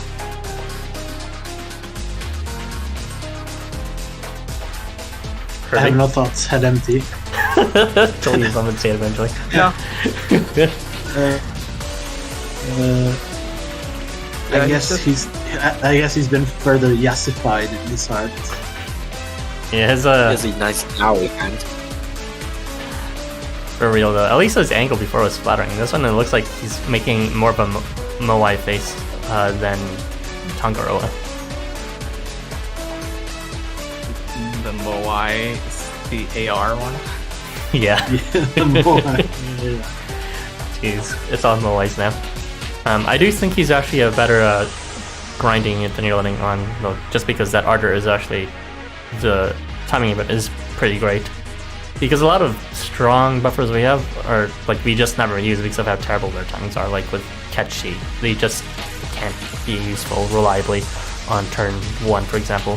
Whereas Tsukuyomi can, since it can be positioned always behind, in the back of Sweet Volunteers. So I feel like Tsukuyomi has a place in terms of, I might actually use him for grinding at one point. Really? Well, Yeah. I would need to think of other units that don't use Ardor at that point, but I'm sure there's a few. Yeah, I just didn't want to like overhype it. Oh no, am I really overhyping it? But I didn't really want to like say that's like way too good after like we had Summer Kato and Babe Bunyan, who like both gave Ardor of like sort of good timings. Maybe not so Kato because he's sort of weird, but yeah. Well, I mean, I did use Babe Bunyan, and I did like the Ardor. The only problem was it just kept on failing when you grinded for too long. At least this one can be guaranteed, but Babe's could not be guaranteed. Oh yeah, yours is also 100% because you sieged him. Yeah. So yeah, that's pretty good. Yeah, you have a guaranteed Ardor bot, and he's pretty flexible. Yeah, so I'm probably going to Oh yeah, this banner has 2 units you have seeded. Pardon? This banner has 2 units you have seeded. Yeah, Isn't that great? I mean, I knew who the units were coming up ahead because of leaks and all that. And I was, fingers crossed that Kits would be good. Which he might have sense, I was pretty vocally upset about Kresnik's kit, specifically because I did still see him. Like, yeah, he's 5-star, which would have sucked if I didn't get him, and he did have a good kit. But, you know, at least, you know, it's not like I don't want them to have a good kit. And instead of Kresnik, which I am more than happy to skip, because it's like, goddamn, even when you move him, he doesn't do, like, more damage than most of the new cultivators we have. It's not great.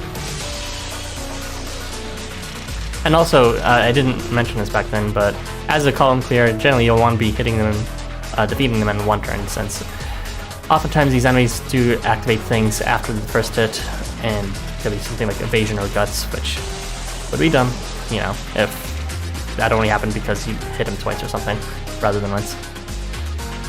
Anyways, we're not supposed to be talking about what's his face right now, Kresnik. We're supposed to be talking about Tsukuyomi. Yeah, I think Tsukuyomi as a debuff pressure and debuff penalizer is interesting. As Milk said, you can spread doubt and possession simultaneously now, which is good. That's something Jurong can do. I would just recommend Jurong for a lot of things, but unfortunately, being able to spread both debuffs at the same time was not something you could do. That was something that you would use with Masanori and Summer Oz. The problem with using Masanori and Summer Oz, though, was that you would end up having buff reversal on a bunch of them too, and because of, you know, the weapon change on top of that, they would just end up not being as strong as they could be. But in this case, I believe that you can inflict doubt and possession on a single unit with Masanori, and then spread those debuffs without spreading buff reversal to the rest of the units using Tsukuyomi. So it could have some use case there.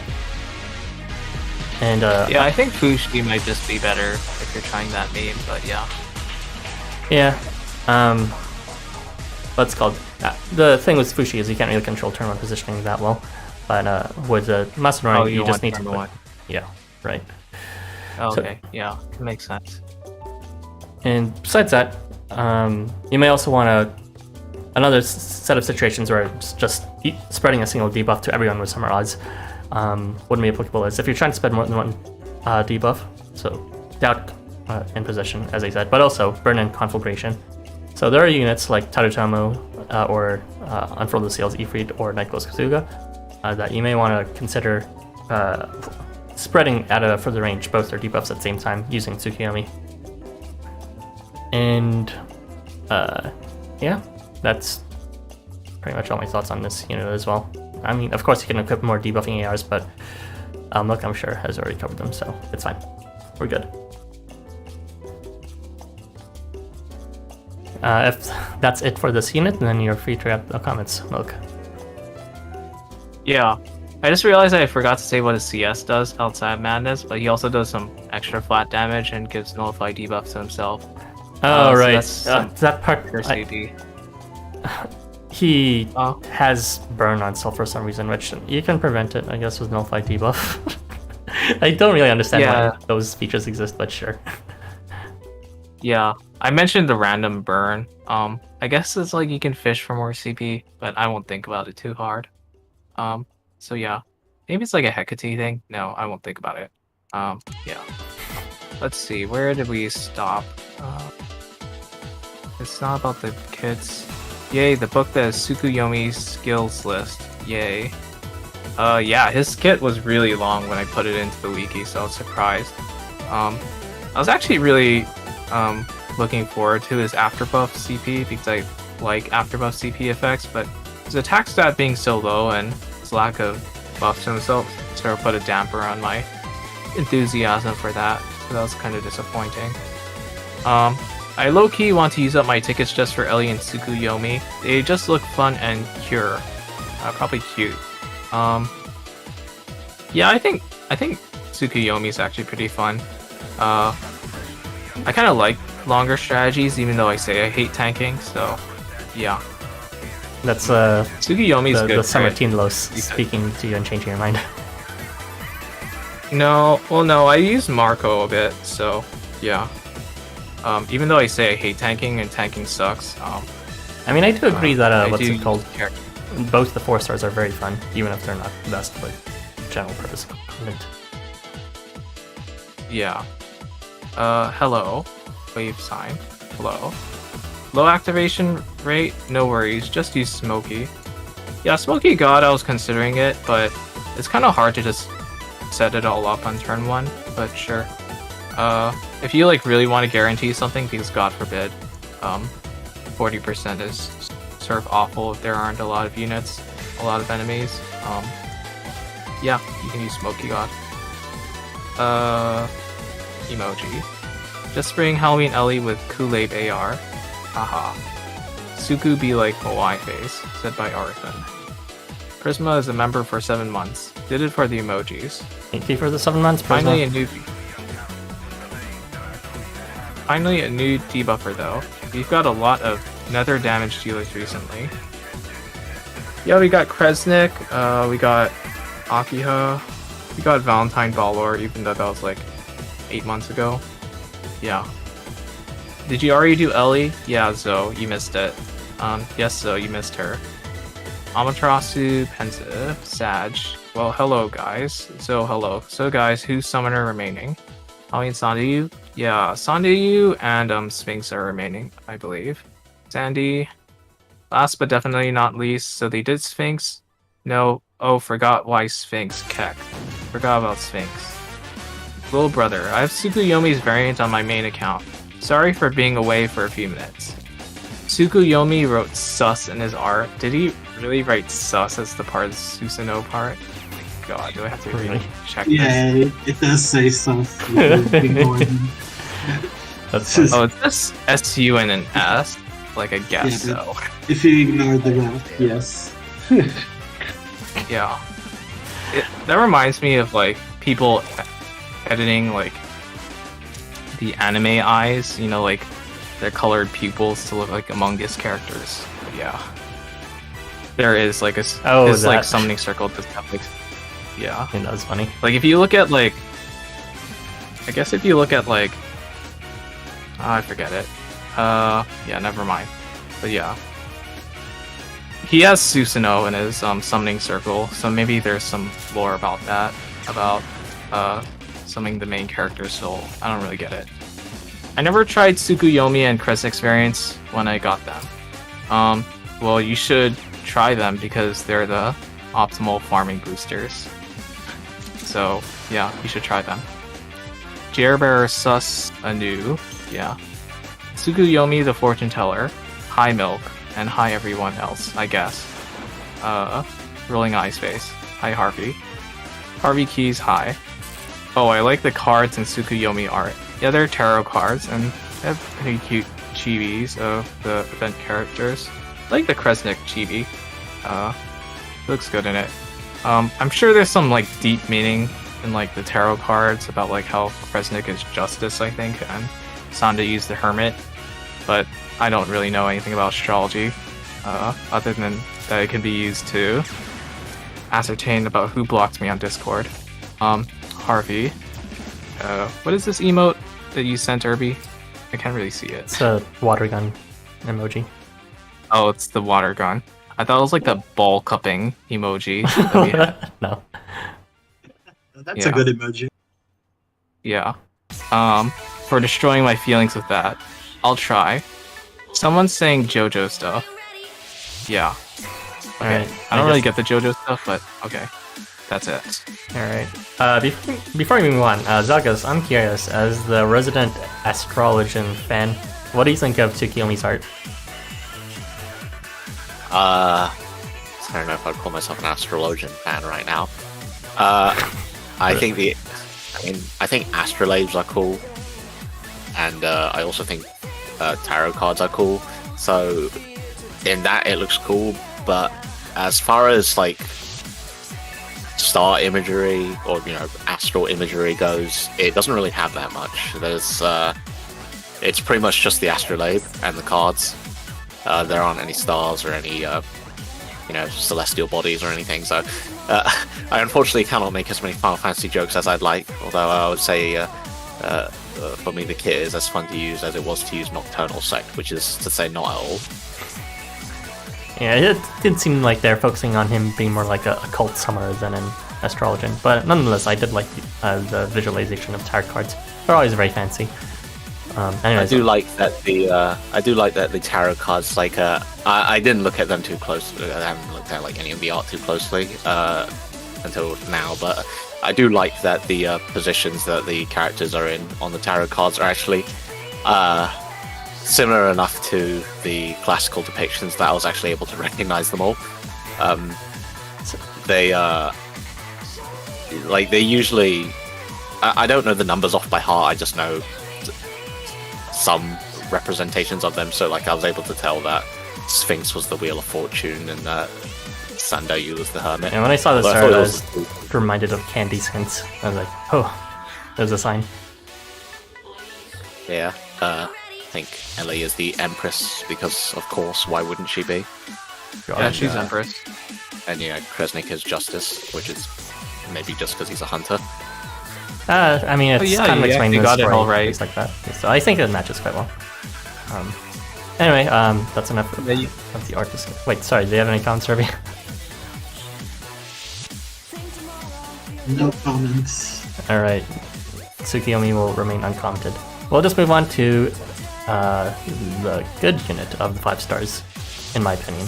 So, Herbie, it's on you now.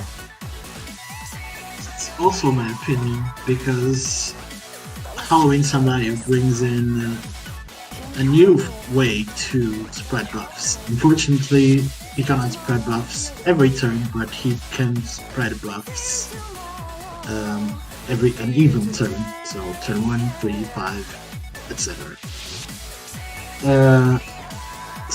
But what's different about his spread buffs is that he spreads them after attacking. So that's pretty big. Or actually all our spread buffs are after moving or after being attacked or something like that. So you can never take advantage of one turn buffs and then kind of like spread them in unless that unit already had them. So Sandayu can bypass that issue. You can buff him with one turn buffs and he can spread them back again. So this is the actual first time we're kind of able to do this with the spread buff condition, which is pretty nice. On top of that, unlike the Wraith mobs, he actually has a ton of buffs that he can spread to allies.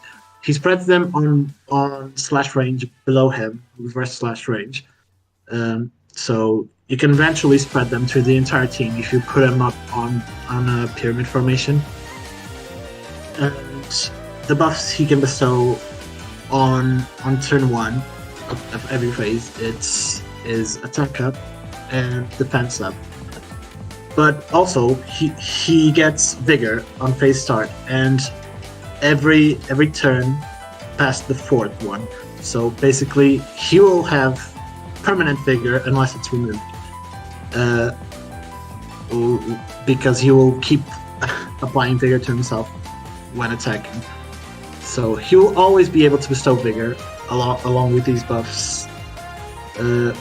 So that makes him already able to pass 2 attack buffs and 1 defense buff from the get-go, which is pretty great.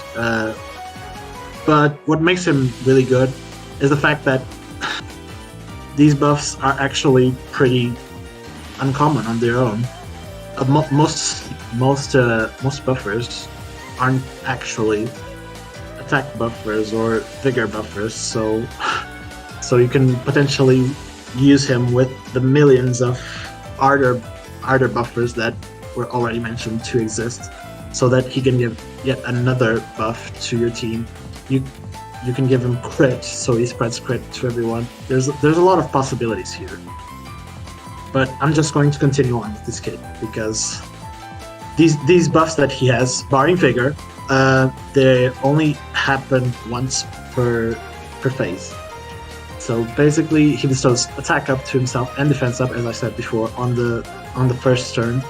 He then applies Brawn and Adamantine on the second turn, and Berserk Plus then, and Evasion on the third turn. After that, he stops bestowing buffs to himself that he'll be able to spread, but to be honest, if you're past phase 3, the board should already be cleared at this point with these 4 attack buffs on your entire team. Something of note is that all these attack buffs are very long duration buffs. So ideally you'd want to and on top of that, they're also very rare to be bestowed upon other units. So he can be paired really easily with limit buffers, ardor buffers, quick buffers, as I said before. And that's pretty huge. Well, now let's talk about the less interesting part of his kit. He applies Drain to hit units and enemies behind him, which we all love Drain. He doesn't even deal extra damage against them, but it's okay. And he deals extra damage against Bind. Why is Bind important? Well, it's because he also applies Bind to enemies and enemies adjacent to him on his CS, which he already did in his regular 5-star. It's almost the same CS he had before, except this time it's in magic range, and he also gets crit for himself and to his allies, directly adjacent. So that's pretty big. With this crit, you can potentially count this as potential 5 attack buffs that he can bestow all on his own. Just as a comparison, Lianan's maximum is 4, so, and it's only for 1 unit, and his is potentially for the whole team. So that's something to take into consideration. He also applies evasion resistance to hit units at almost 100%, basically 90%. This will not remove evasion for his turn, but this will mean that the next unit that will hit that unit that has evasion resistance will probably remove that evasion and will be able to get through. This is how I usually get past the Fashionista Suzuka in the farm quest for this event, because she always procs that evasion for some reason, even though I need to reset my game 40 times for it to happen once when I'm using her. It's pretty weird. But yeah, this evasion resistance not really that important, because there's already a lot of units and ARs that allow you to pierce evasion, and they are a lot more reliable than this thing that he can't even take advantage of. But yeah, other things to note. I've only been mentioning attack buffs because that's how the game usually works nowadays anyways. And it's all about stacking attack buffs, but another thing you can do with him is pair him with units that allow him to change his weapon chain. Allow him to weapon change, like for example, Summer Oz. That if you use him with Summer Oz, he's going to change his weapon type to all, which will then change everyone on your team to all as well.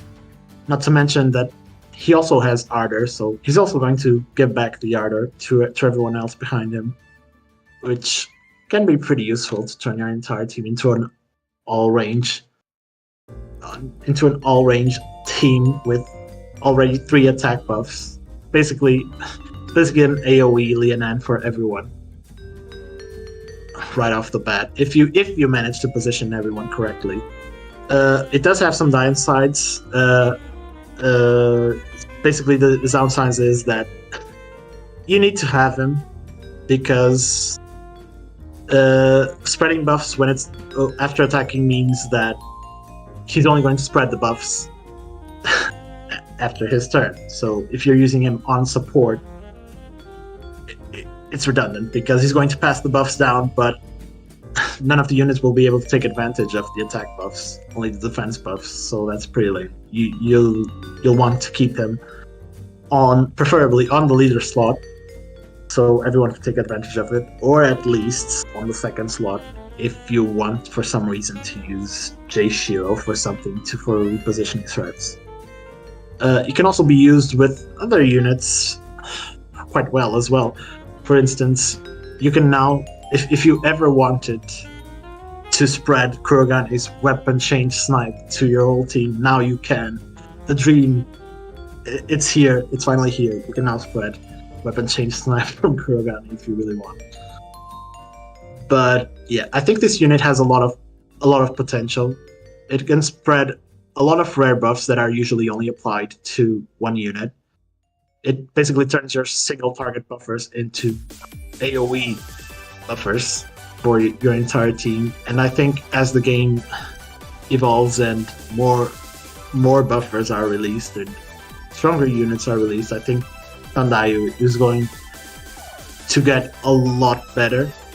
He already can spread a lot of ridiculous stuff, like Oz's weapon change, or even if you really want to sketch it out, Hecate's crit plus if you're using it with him.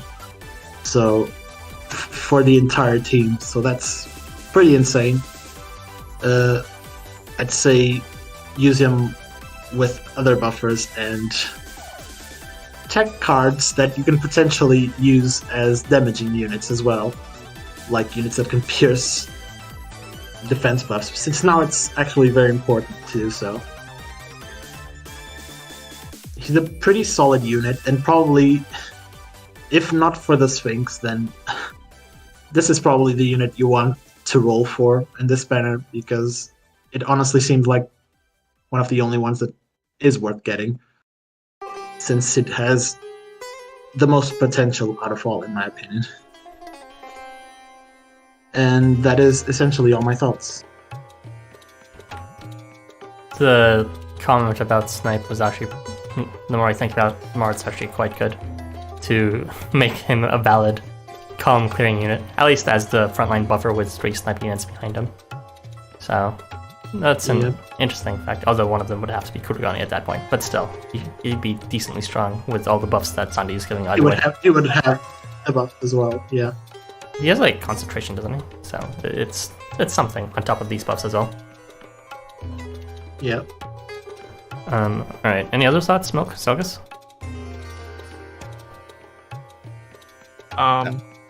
Oh, you can go first. No, you first. Okay, well, I'll go first then. Figuring an attack up is kind of a nice spread. It's actually leaks buffs.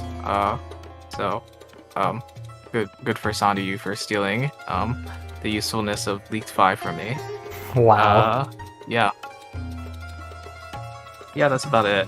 I already mentioned my meme strategies with Kresnik, so I don't think I have anything else to say about stealing and spreading. I'm pretty sure Irby already mentioned Hecate, so I probably just missed it. So yeah, I don't think I have anything to say except if I wanted to pull on this banner and like get a unit, it would probably be him, because I see potential in farming, even if like the Summer Oz combo just makes things unbearably slow, because he has to spread every hit. But yeah, that's about it. Maybe I'll try pulling for him more. I don't super want his kit, but it might be a good chance to accidentally snag Sandayu through, which I still don't have. So, could be good. Oh right, you have this 5? Yeah, I do. See that? That's bizarre. I never see you use it, so I. Because he Completely sucks slipped my ass. Oh mind. my god, I just put him as my support, and every time I use him, it's just like his weakness is not guaranteed because I didn't skill seed him, and then his dazzle, which is also part of his damage, is never gonna be guaranteed. And yeah, I don't know. Used him for farming before, but then again, I also skill seeded him, so. Yeah, I did try to use him for farming before, and I like my current setup more. Let's just say that. Skill issue, literally. Wow. Yeah. Wow. Alright, any thoughts, August? Yeah, I don't have any specific thoughts that weren't already said. The buff spread is definitely quite powerful. It would be nice if his base range was bigger, but that would probably be maybe broken. Well, not that this game has any shortage of broken things. I do think it's funny that he can turn Leonan from a single person buffer to a whole team buffer. If you just place Leonan behind him. But that's probably a rather pointless use of it, because overlapping buff. It's still 2 buffs extra, so. Yeah, it's probably still harder and limit, but yeah, there's plenty of other things you can do, like crit or whatever. So, I guess it would pair pretty well with what's his face Tsukuyomi, but only on turn 3. Yeah, turn 3 would be pretty funny. Well, he already has crit if he does have his charge, but other than that, that's like harder attack up Brawn, Berserk, and Vigor. Just like Vigor and players. crit, yeah. Yeah. And that would be on the entire team. So if you had like snipe units or all range next to thing, I guess I would work pretty well with Tindalos, because then he would just get all the buffs from both of them, and then he would fire off his CS with all those buffs all together, which would probably do an absurd amount of damage. But I mean, I guess if you're already waiting around for Tindalos' thing, more damage wouldn't hurt.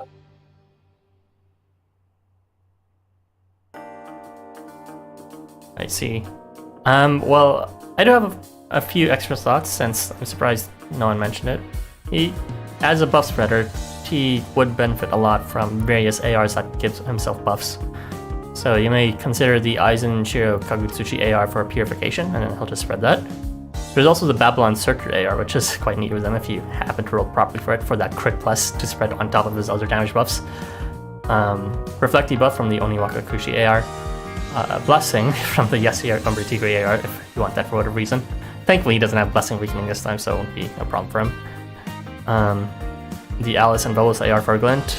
Suzuka and Tetsuox for evasion, since he can attack for it, and then, like, if he attacks again, then he can give evasion after. The Moritaka Tadatoma AR for Guts, and or the Sankumar, Lisha one. And Guimao Snow AR for Nourishment. So he has a number of choices that could work out to both amplify defense and amplify damage, which is neat. Yeah, that's all my thoughts on this unit. Alright, I guess we're all done here, so go ahead and read out the comments, Irby. What were you again? Someone say JoJo stuff. Ew, Harvey is here. I keep forgetting Tsukuyomi's hand has that effect. Hands swiping nose, hey clown, angry emojis. It's because he became a shadow. Wow, the Wheel of Fortune from JoJo Part 3. So that's why Tsukuyomi has that on his end. Sandayu.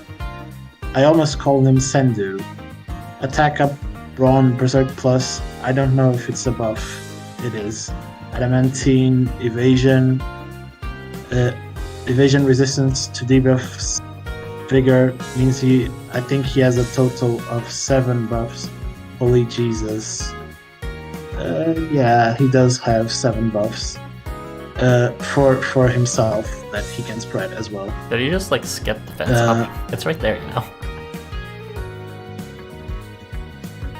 Well, yeah, it is there, but it is 7 buffs as well. I did not count evasion resistance as a defense, as a buff, because it's for the enemies. And also it is a debuff for whatever reason. Yeah. I just did 3-star ticket pull and 2 off banner, 4-star cursed you or kill Behemoth. Damn, I actually love this 8-bit version of Great Gendarme, so cute. Jesus, 7 total buffs on this variant. Kimakor evasion piercing. He's squatting. I noticed the AR banner are some of the banners from Clash of Floats. I still have them from this event and get a lot of exchange items. He's really good, though I'm only getting him because of Mini Goemon J. I also like him. SMH Zoku, but it's to have him though. It's pretty great for buff spreading. Damn it. This rolled too much. Yeah, I know what you're talking about. Summerall's can weapon change only if the unit is in front of him, not left and right. Yes, that's why Summerall's and Halloween Sandy is good. I never had Sandayu's variant, nor his normal one, just 3-star. The little Goemon is the cutest, so true. Wish you luck for pulling, Arathan. Thank you. Okay, I thought the stream buffered. C3 and Bathim AR for Rage Plus, only behind when I used it on Summer Oz. Kresnik 5-star, resists all defense buffs. Halloween Sandayu, whatever this bullshit is. Yeah, that's pretty true. Sandayu gets everything, Kresnik gets almost nothing. Bot moment. Ara, go away, bots. It's okay. We have mods for this very reason. What bot? Apparently, there was a bot in the chat. Oh. Apparently, there was a bot in the chat or something. Probably. Oh, That's what I I'm see. guessing. Usually I notice these things, but It's I guess I just engrossed in what you're saying. Thank you. It's okay. We have mods for this very reason. Yeah. Thank you, Azinu. You two presumably. mods get yours today. Yeah. He hit the stay button. Kick. This happened the last time I was simply lost DFFO live stream. Random bots just appeared. And that's all the comments, it seems. Anyways, thank you for handling that. I believe it was Azinu who did that. Yeah, he was. Alright, that's all the comments, so hopefully no bots will be encroaching for the last topic, which will be Sphinx. This will be handled by Zelgus. Wait, I wanted to say that it kind of looks like Goemon's getting kicked into the nuts by Ellie. What? In Sandayu's eye, at first glance, I thought Goemon was getting kicked in the nuts by Ellie. Now I can't unsee it. Very cool. Okay, moving on. Go ahead and cover Sphinx. You're up. Right, so Sphinx. So he's the new units for this banner, and he's pretty. Well, his looks aside, he does have a pretty interesting kit. Personally, I think you should have had him with the death mask. I think it looks funnier. But That actually anyway. wasn't on Wiki when So- I first made these assets, but yeah. That's a shame. So first and foremost, he is a pretty prominent move slot unit. So he has extended horizontal movement on both rarities, so that's good. As Irby said earlier in the stream for Kresnik's kit, horizontal movement is pretty important for a move slot who is based around column clearing, and Sphinx kind of is, but he isn't. Not him personally, but he buffs his allies to do so. He has a lot of these skills that grant skills, which makes it kind of annoying to read, unfortunately. So for allies, on phase start he grants concentration. No, he grants a skill that grants concentration at a 60% rate after buff for 4 turns in slash range. So Sphinx's personal rate is 100%, so that's good. But for the allies, it's only 60%. But because it's after buff, it's a trigger type. It's a trigger type that is easily fished for. I believe it can actually. I believe it can actually trigger itself, if I'm not mistaken, because when I was testing, a unit managed to get concentration while having only concentration and the skill bestowing buff, so I'm pretty sure it can actually proc itself, so that's nice. When moving in slash range, he grants a skill that grants a buff. Well, it gives limit when attacking at a 100% rate at 90% rate, so essentially 90% rate. And also on miss, reduce own CP by 15 at a 100% rate. And they're both on the same trigger, so they'll always go together. The limit buff seems a bit weird at first, because it seems like it would just be basically the same as granting limit in slash range, but there are a few advantages to having it like this. On its own, it basically means you're getting at least 2 buffs, because you're getting the skill bestowing buff and also limit. So that's better for skill fishing, or which is good because of its 60% concentration buff. And yeah, any after buff skills on their own, honestly. And because the limit applies when attacking, by giving them a skill instead that makes it do that, they can constantly try and reapply it. So say, for example, you hit a column, you get limit, and then the first enemy in the column removes your buff for some reason, like through nullify buff or remove buff from attacking enemy or something.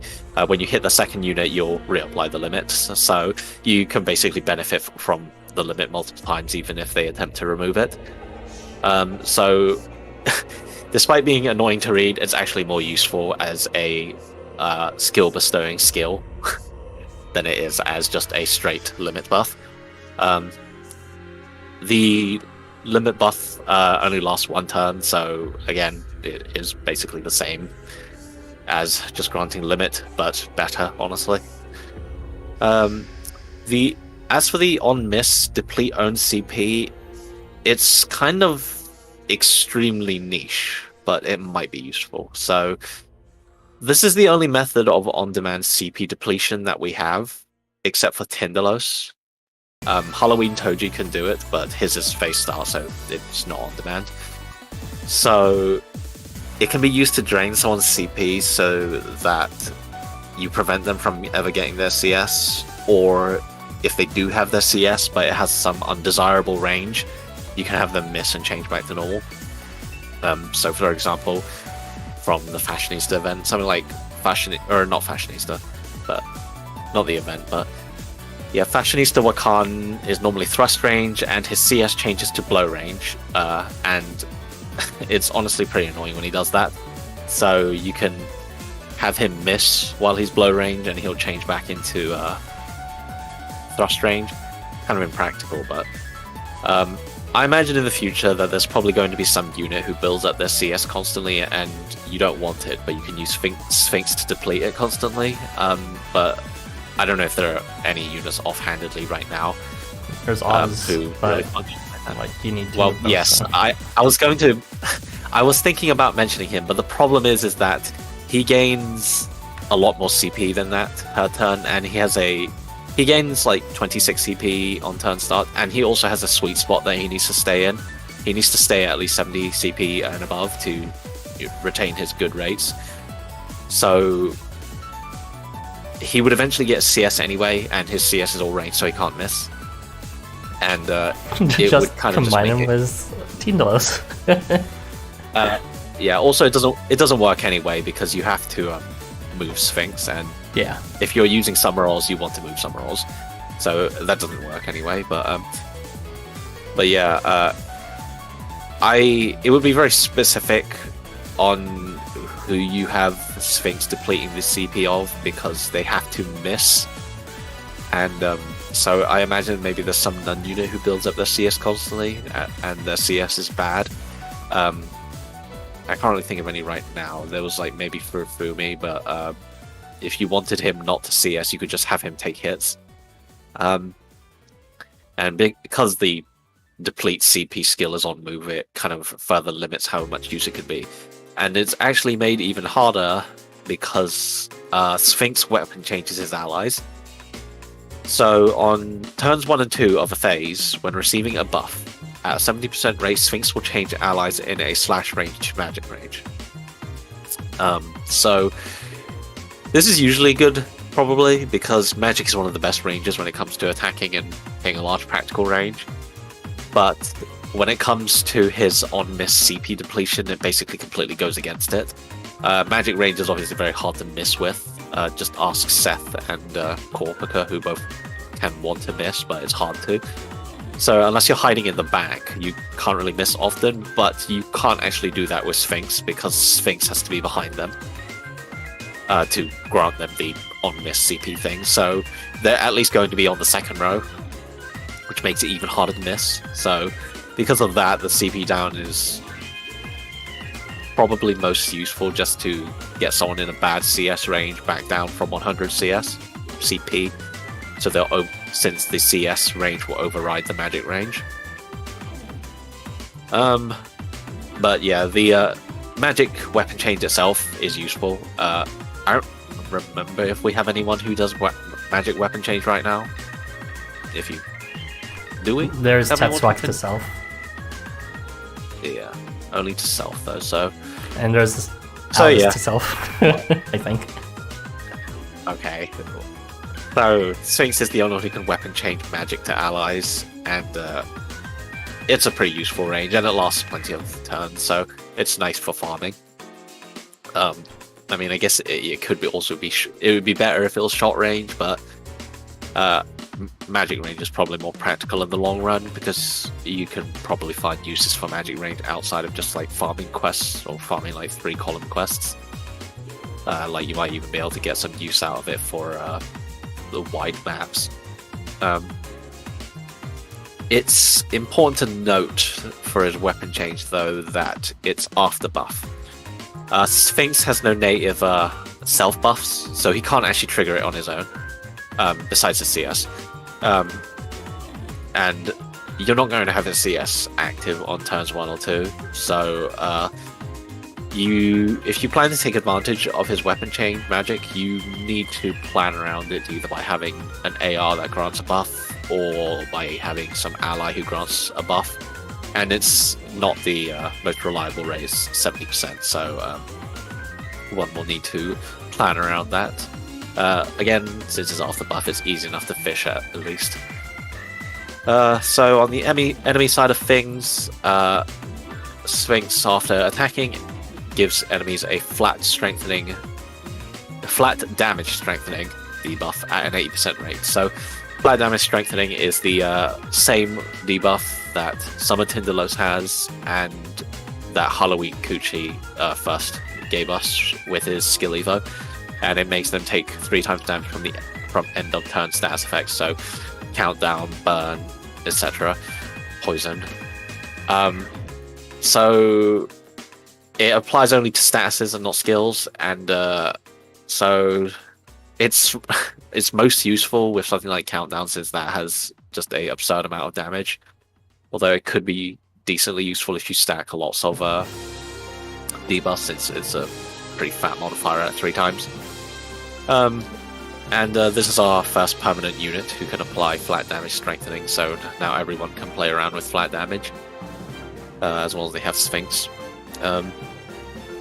He has, after attacking, change an enemy range to blow at 70% rate. So this is basically the same thing as Licho's blow range change, is even the same rate at 70%. So this is always useful, since weapon change blow can essentially neuter most enemies by just reducing their range to nothing, or very short.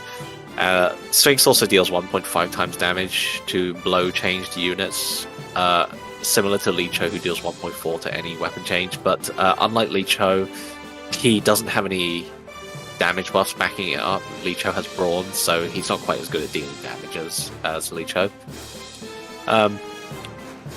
After moving, Sphinx grants this strange set of debuffs, or buffs and debuffs. He grants enemies a skill that causes them to heal when attacking in magic range, and also to give self-stigma when they're missing. So that applies in magic range, and it's at 90% rate. So honestly, I'm not really sure what to think about this skill. So the healing thing seems just straight up a benefit for the enemy. Unless Healing I'm reading it reversal. wrong. No, well, yes, I guess. But yeah, unless I'm reading that first skill wrong, it seems like it just straight up assists the enemy. I mean, even though it's not really that, it's kind of like a minor heal. It's not really that big, but I don't know what that's supposed to be about. Yeah, I can explain about it later. Okay. And the on-miss stigma is, I suppose it's supposed to go with his weapon change blow, so that because it's in the same range, on move, in magic range, and on attack. So he changes them all to blow, they all miss, and they all give themselves stigma. So the problem with that is that because they have to miss first, you're not going to be able to take advantage of the stigma on your first turn, because, they haven't missed yet. So it would have been better if it just applied stigma. I guess the idea is that either they attack and heal, or they miss and give themselves stigma, but I don't know, maybe it's some more related thing. So yeah, kind of a weird skill, but whatever. And then he has, after moving, applied doubt in magic range to enemies. This kind of has a mediocre rate of 60%, but doubt is a very, very strong effect.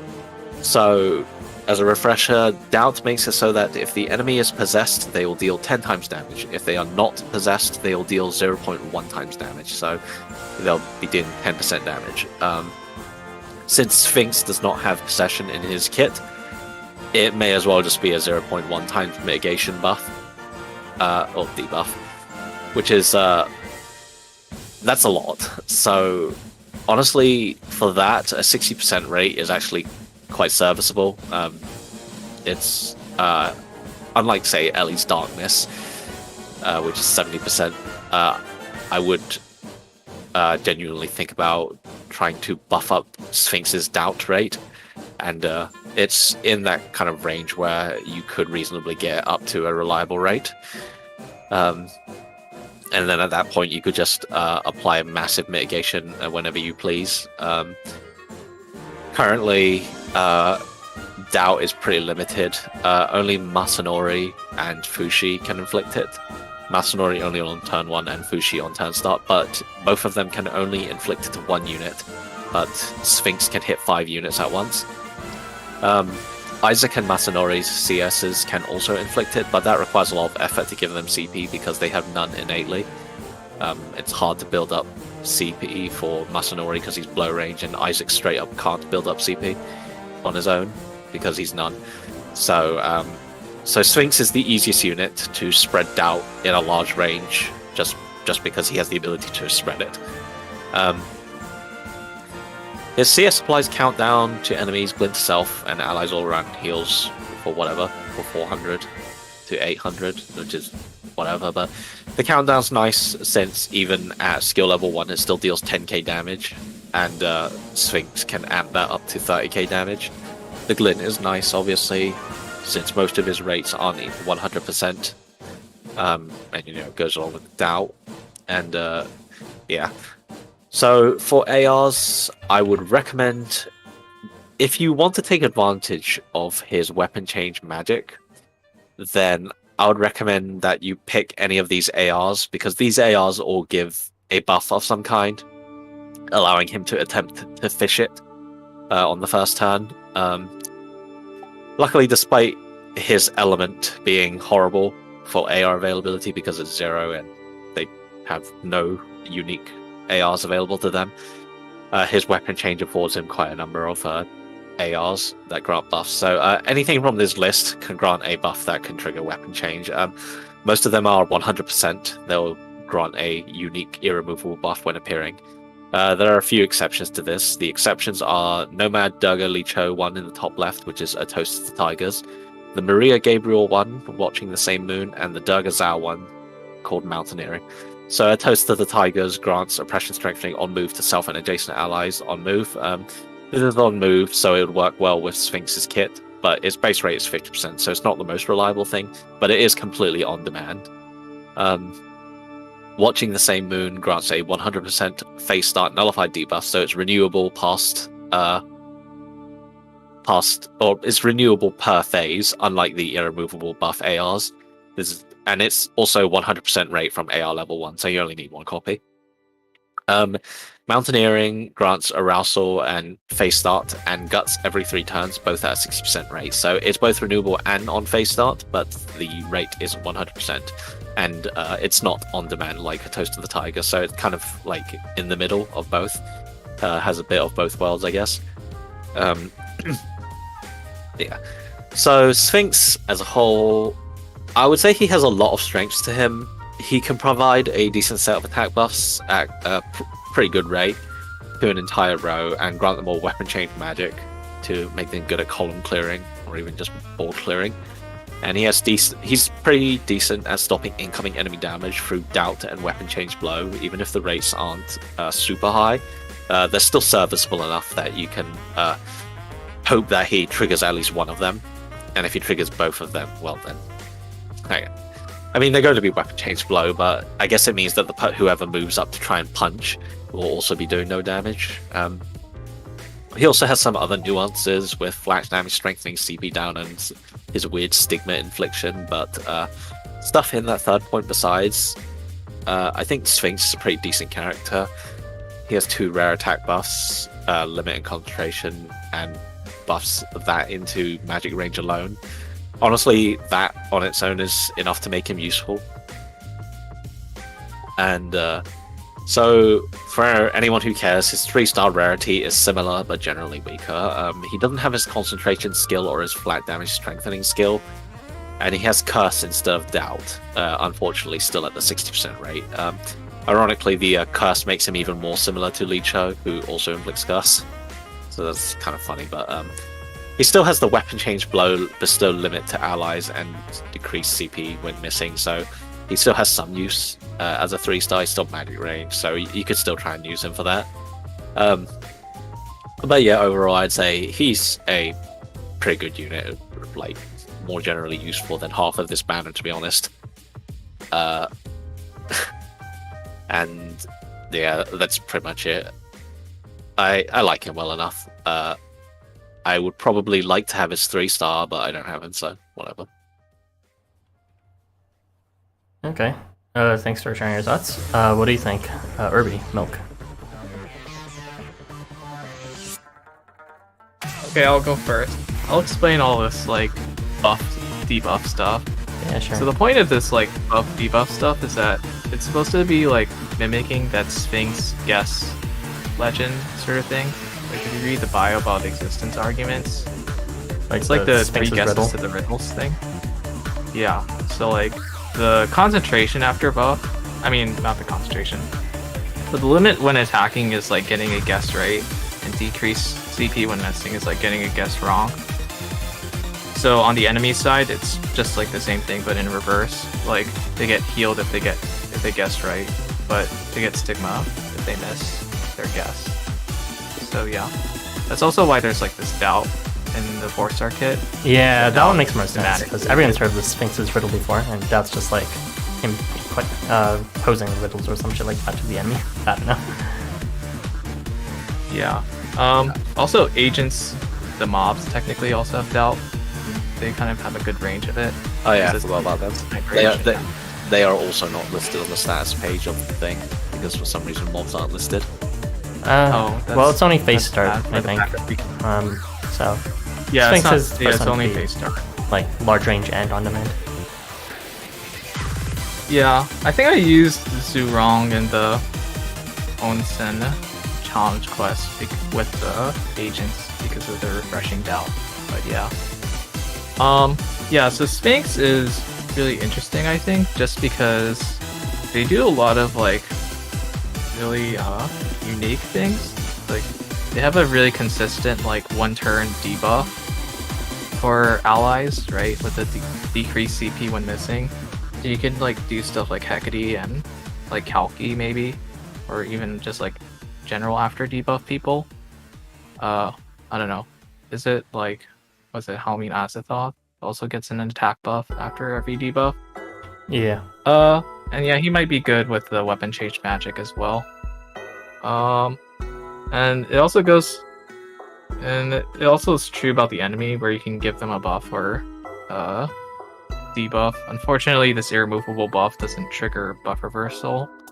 But yeah, I saw like the first skill in the info page when it was announced with concentration and limit. I thought like, wow, this unit is already better than Fabula. So Wow. that was pretty fun. Yeah. And then they just do all this other stuff like weapon change blow and doubt and stigma. So it's a pretty good 4-star, and they have increased horizontal movement. So somewhat regrettably, I think they're a really fun unit. They should probably make some really interesting clears. They have a lot of good like niche potential, in my opinion. Let me see. It's a pretty good unit, to be honest.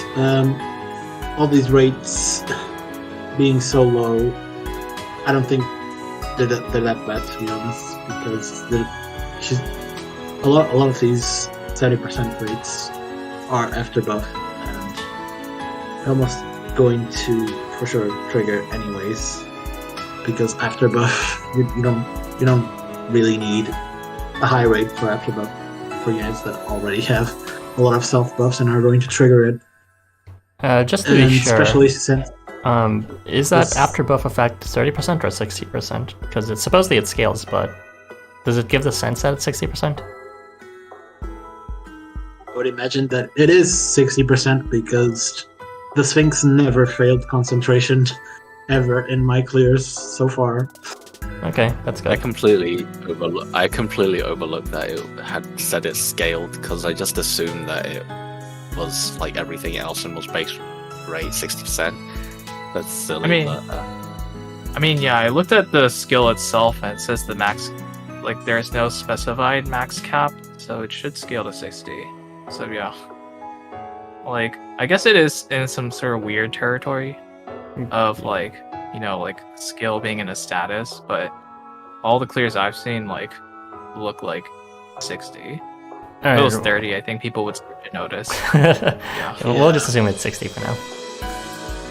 All of these effects are triggered very reliably, well, except the ones that like doubt and low, obviously, but all the other effects that help turn the units into magic range, decently high damage, yet these almost never fail.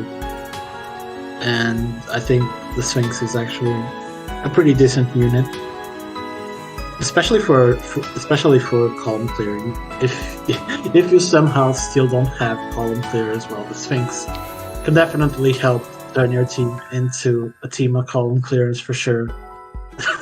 Finally, we can clear columns with every unit. Isn't it great? You no longer need like 10 different column clears. You just need Sphinx. Yes, we did it. weren't you saying, After Ara, looking- that you needed column clearers? Yeah, Babe Bunyan was like the new one that I got, and then I used your Akiha. And what was the other one I used? Oh yeah, stupid Jiraiya. But before those units, like I didn't really have much going on for column clears. Fucking Kuma or some shit like that. Doing sub 10k. But Sphinx gives 2 damage buffs as well. Well, indirectly anyway, so it's good that he can actually facilitate that. Of course, the rates are a bit shaky since it'll be dependent on that after buff proc. So it's never going to be guaranteed since one of them is just an acquired skill. But it seems like it could be reliable enough to if you have enough buffs going around. Yeah, I think after moving Doubt is just really stupid. I have to like pull for some Retinos to get like his like that 5% damage reduction, and this dude just has like this Doubt to enemies in magic range. What the fuck is this bullshit? Yeah. I mean, we presumably won't really want to be moving in either, since it's like you're not going to get that stigma effect very often. Since even if you do change them to blow, they'll still be in range half the time to your units will be directly in front of you. You'll probably just want to use it the one time just to parry your units into place. And then that's pretty much it. How long does Doubt last? 2 turns, which That means lasts it just... like 2 turns, but it's like 1 for the enemy, yeah. Yeah. So as long as possession Damn. is... Yeah, it's not very long. Yeah. I guess it's like a Suku sort of thing, but yeah. A Suku sort of thing? I mean, you know, like Zurong, Suku, refresh. Oh, Yeah. yeah, for sure. Yeah, I have more thoughts on this. Obviously, as people were joking on just earlier, definitely a very strong unit to consider for column clear if you don't have any of the modern ones going on. Because, let's be real, before this unit, you actually just needed a whole selection of column clears, because 1 would never be enough, you need at least 3, and then you would need to switch out between different quests. So if you have this one, and you have a bunch of strong units that aren't necessarily like shot or snipe, then you'll be good now. Presuming you can get that additional damage up. But other than that, you may also want to consider a few other things. He's going to be generally good with any other unit that is good with Oz's pool range, because he extends the range of low range units. So of course it wouldn't apply to magic units since they're already magic. But one thing that he does have over Summer Oz is that Sphinx doesn't need to move, so you can actually have someone low range that is also very move dependent, and they would benefit a lot more from Sphinx than with Oz. there's actually a number of units that has that effect. For example, Bercho, funnily enough, has a pretty nice weakness spread that he half the time can't use, being a 3 square diamond radius every time turn start happens or something like that. But he only normally has thrust range, and then he can get full range, and on top of his other concentration and gloom stacking when he moves, and stealing buffs as well. Although be careful, if you're not killing the units outright, he might steal back blow weapon range, which would be dumb.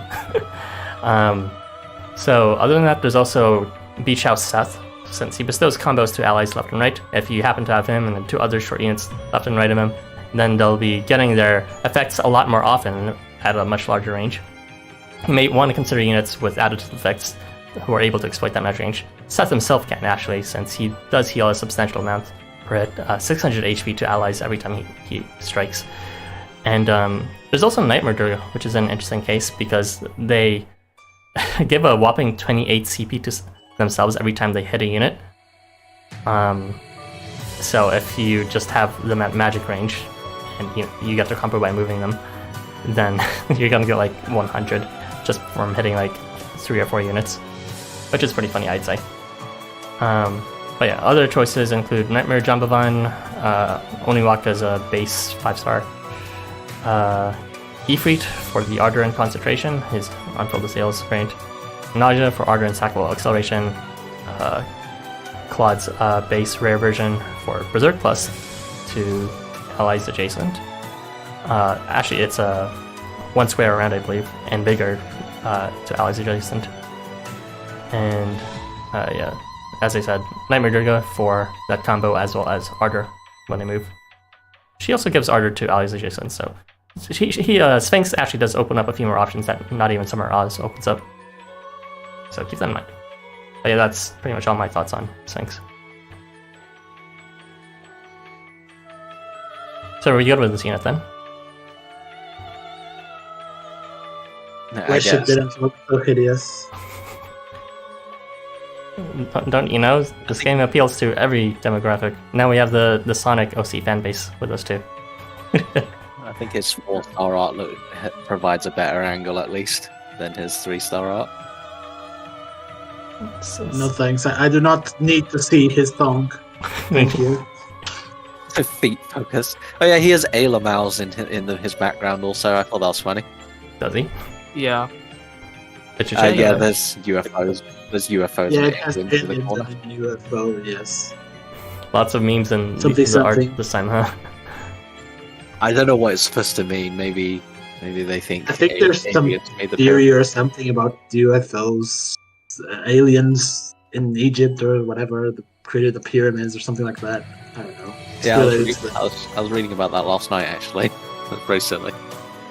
Yeah, like chapter 14 Housamo is the rule makers triggering the alien invasion in the style of Nightclothes. That's how they're gonna beat the game. Really? Sphinx. Yeah. Of course. It's gonna be ancient aliens. Of course. Yeah. Makes sense now. Aliens. I mean, fucking Nodens exist, so it's not out of there, I'm sure. But yeah, I think it's at least good that, in my opinion, we have a 0 unit that I may use with this kid.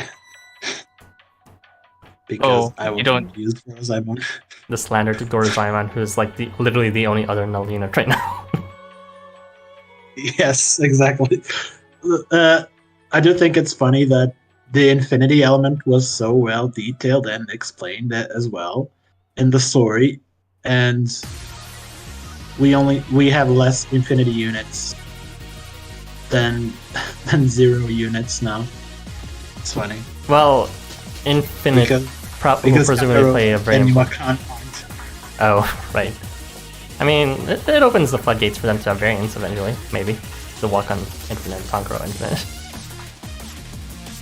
I don't think not they need speak of such things. I don't think plug your ears.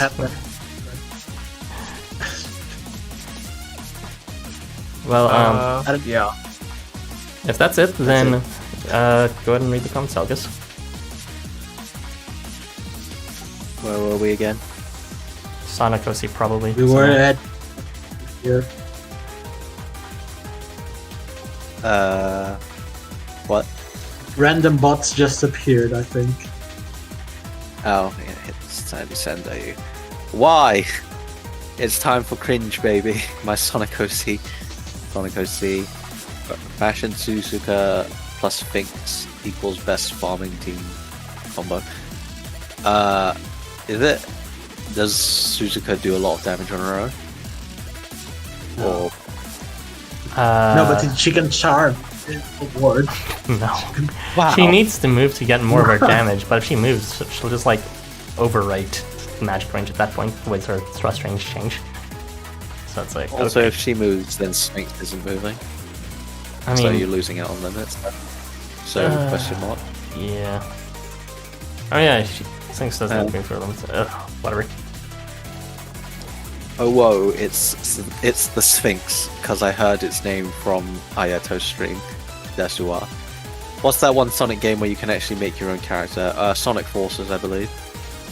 The limit buff sometimes makes the unit broken.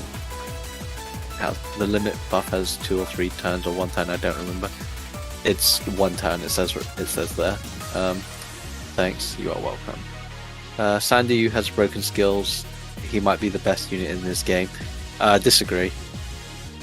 We'll just have to see, Sandayu but doesn't. you know, he has potential to be definitely like one of the ones to remember going forward. But it's definitely too early to be saying something as brazen as that. Just like nothing about his kit, in my opinion, screams this is gonna break the game forever. Because even when he's at his strongest, he actually needs to think quite a bit in terms of He's team not synergy. Summerall's. Yeah, sure. Sphinx likes Enigma. I didn't know his name was Enigma, not the one in JoJo. Yeah, why does Sphinx like Enigma? He likes riddles. That and, makes my- you know, and Enigma's kit is a riddle. He likes the Enigma. He likes the Enigmas. My opinion of him went down for liking Enigma. Depends on the team common quest though. Summer Shalotl, or was it Summer? Onsen Troll, Summer's Troll, same thing. Yeah, Summer Shalotl also buffs allies and doesn't really need to be in leader range to do this thing, so yeah, the create an evasion on move to the entire board is ludicrous. Shalotl, oh my god, yes, I forgot about him, he's top unit for sure. You can't just say one unit is a top unit and then swap to saying another unit is a top unit instantly. I forgot I have him. Well, it's likely meant to synergize with Hermie and Ellie since they're together in the event. I assume that's the 500 HP healing. Yeah. It's honestly probably more because of what Milk said, the silly lore thing about riddles and your reward or punishment. Wow, glad Life Wonders gave so many abilities to Sphinx. I will never use him. I mean, I think he's fine. He's actually versatile enough. Hermes and Ellie's at magic range, and there are units out there that need his magic range more.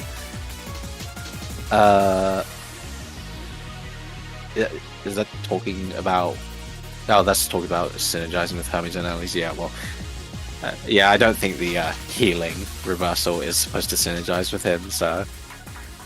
I think I only have 7 of those recommended ARs. Yes, of those recommended ARs, most of them are actually free. Or like half of them are free or something, so... there are plenty of choices for what to use Sphinx with. If you're trying to get him to fish for a buff immediately. A Sonic OC? Lucky I have all of those ARs. Yeah, they're pretty cool. I don't have that AR with the Licho icon. Yeah, that The bronze was strength one, I think.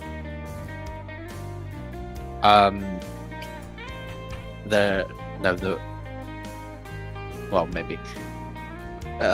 Oh yeah, that one. I was thinking about the Nomad one because Licho is also in that one. But Yeah. yes, the bronze strengthening one is the Licho and Mototsumi AR. Don't you play for meta, Harvey? Mentalist behavior. Licho power crept by Sphinx. Not really. No. Sphinx can't skill lock and is gated by a lot of weird proc rates. Licho is still a more reliable debuffer by virtue of his glint strengthening and more straightforward triggers. Harvey vigorously putting a lot more words in his sentences to defend Licho. Yeah.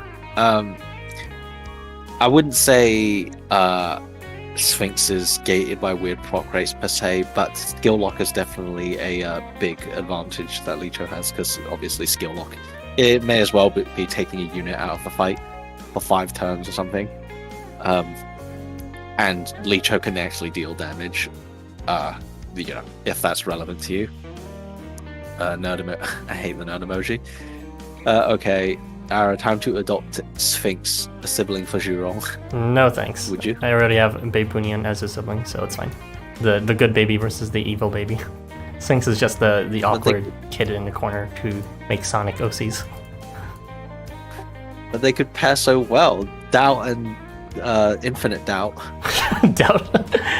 That's not that hard. I just like use Masanori Fushi at that point. Jeez. Hey, X Jiraiya is good. Ara just hates him because I don't know. He's boring, like for real. What was like his role even in the story in Christmas? He just showed up and I was like, I'm here, and then something happened. Also, like his thing's not guaranteed, which is annoying. When Translated Ara. Yeah, he was from the very first event. All right, it's been a long time since I've read it, and like, I'm sorry to say, but the only memorable thing about it that was Yule having a meltdown. Nice. That is true, but he also did get a new event that I did not read the translations for. Cool. I'll just continue. So maybe there is stuff there. So. Oh wait, that's a second variant. He also had that summer event. I completely forgot about that. Yeah, he was translated in that one too, right? It's the Summer Seaside School or whatever. Yeah, he has 2 variants. He didn't even do anything in that one. I don't remember what he did in that one. What the fuck? You get caught with. Yeah, you get caught with him by Azazel, and Azazel like dips out because he thinks. Oh no, not the snake thing. I feel like Azazel was more memorable than Jiraiya in that one. Jiraiya's just like passed out, and Azazel actually showed his true form or something like that. Where's the Azazel variant? Good question. I want that. Yeah, that it's stuck is. In law. Yeah, it's not gonna happen. No Shuko's ever. No. Give Fuko back. I think it's the conspiracy theory about how aliens built the pyramids in Egypt. Perhaps. Yeah, true. Alien Samo. He should wear more clothes. Yeah, probably. But I mean, I guess it's faithful to Egyptian depictions on like carvings and whatnot, hieroglyphs. Anyways, this is my Sonic. Yes, he should. Anyway, this is my Sonic OC, who is as fast as Sonic and can fly. Please don't steal. Teleports behind you. Nothing personal, kid. Yes, Cold Steel, the Sphinx. Hope Sphinx gets more skins who cover him or an adult form. I kind of doubt the adult form. He has more problems than just being a kid. He looks like a fucking bobblehead you put on in the front of a car. His proportions are way off. Yeah, I think his face proportions are the worst part for me, but whatever. Help question mark. His profile mentions O parts out of place historical artifacts. Yeah. I only know about O parts from Thingman Star Force. Gotta go fast. Oh, I love O parts from The World Ends With You. Banger track. I have not played that. Sphinx the Hedgehog. Well, Sphinx is Egypt, lol. Aliens. So you came to see them aliens? Skull. Okay. Okay. We are finally done reviewing all the topics for this event. Oh my goodness. So, let's just close this off by talking a bit of our feelings of the overall banner as well as the event itself. So, what do you think about the quality of this overall banner? Terrible. I think it's okay, actually. I mean, other than Ellie and Kresnik being there, I think it's an alright banner. I think it's. Yeah, I think it's not, mid. Yeah, it's not bad in my opinion. They had worse banners. I feel like one of the worst banners we had in a while. Like, Really? Worse? Yeah, I mean, reviewing, we had Akiba and Dragons, which it was boring, but it was good in terms of column clearing utility. Then we had Summer, like the Summer Oz banner, which just its existence already justifies it. Then we had the Valentine banner with Valor, and then we had the Christmas banner, which released Nomad. This one is just, I mean, Sandayu maybe, but really? I don't know. I don't feel very strongly about pulling that hard. I only did one multi in this. Usually I do at least 2. So, I think it's mid, but I think it's better than Akiba and Dragons because that banner was pretty boring. This one is at least like interesting in like a sort of meme way. So I like this one more. Like even though I don't like the Sphinx's design, I think their kit and Sandayu's kit like sort of carry it to make it interesting. Even like Tsukuyomi's like litany of skills that really don't add up to much, I think can be pretty fun. So I think like it's definitely mid. Like I wouldn't say like everybody has to pull on it now, but yeah, it's like I think it's more fun than the last banner at least. Yeah, the column clears and Vapula shall never be used. Yeah, I used him. I And I use could them have too. used him for this. I could have used him for this first CQ also, but I already did that. So No, you could have just put the AR on a maid and win. Made I- meta. yes, I could have also done that. Yes. Just use Fencer, obviously. But You know, it's actually funny. I think I actually used Vapula as well, but just as like a solo clear because this CQ was so stupid. it was. It's fine to put a riddle when as like Smoky a God thing. can solo it. Sorry, but When Smoky God can solo it, you know it's bad. That's just worse than everything I've ever experienced.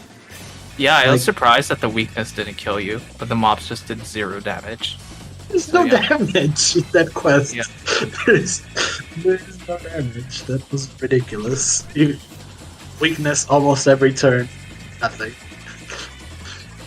That's- yeah. I think they should at least make should have at least made the mobs go down every turn, kind of like Jiangxi quest, where they always went down one row every turn. They moved. Why was that not here? Well, they I don't already get had what's it called, resistance to forced movements, so they wouldn't be able to do that. They could have removed that resistance. And Yeah, they could. push resistance instead.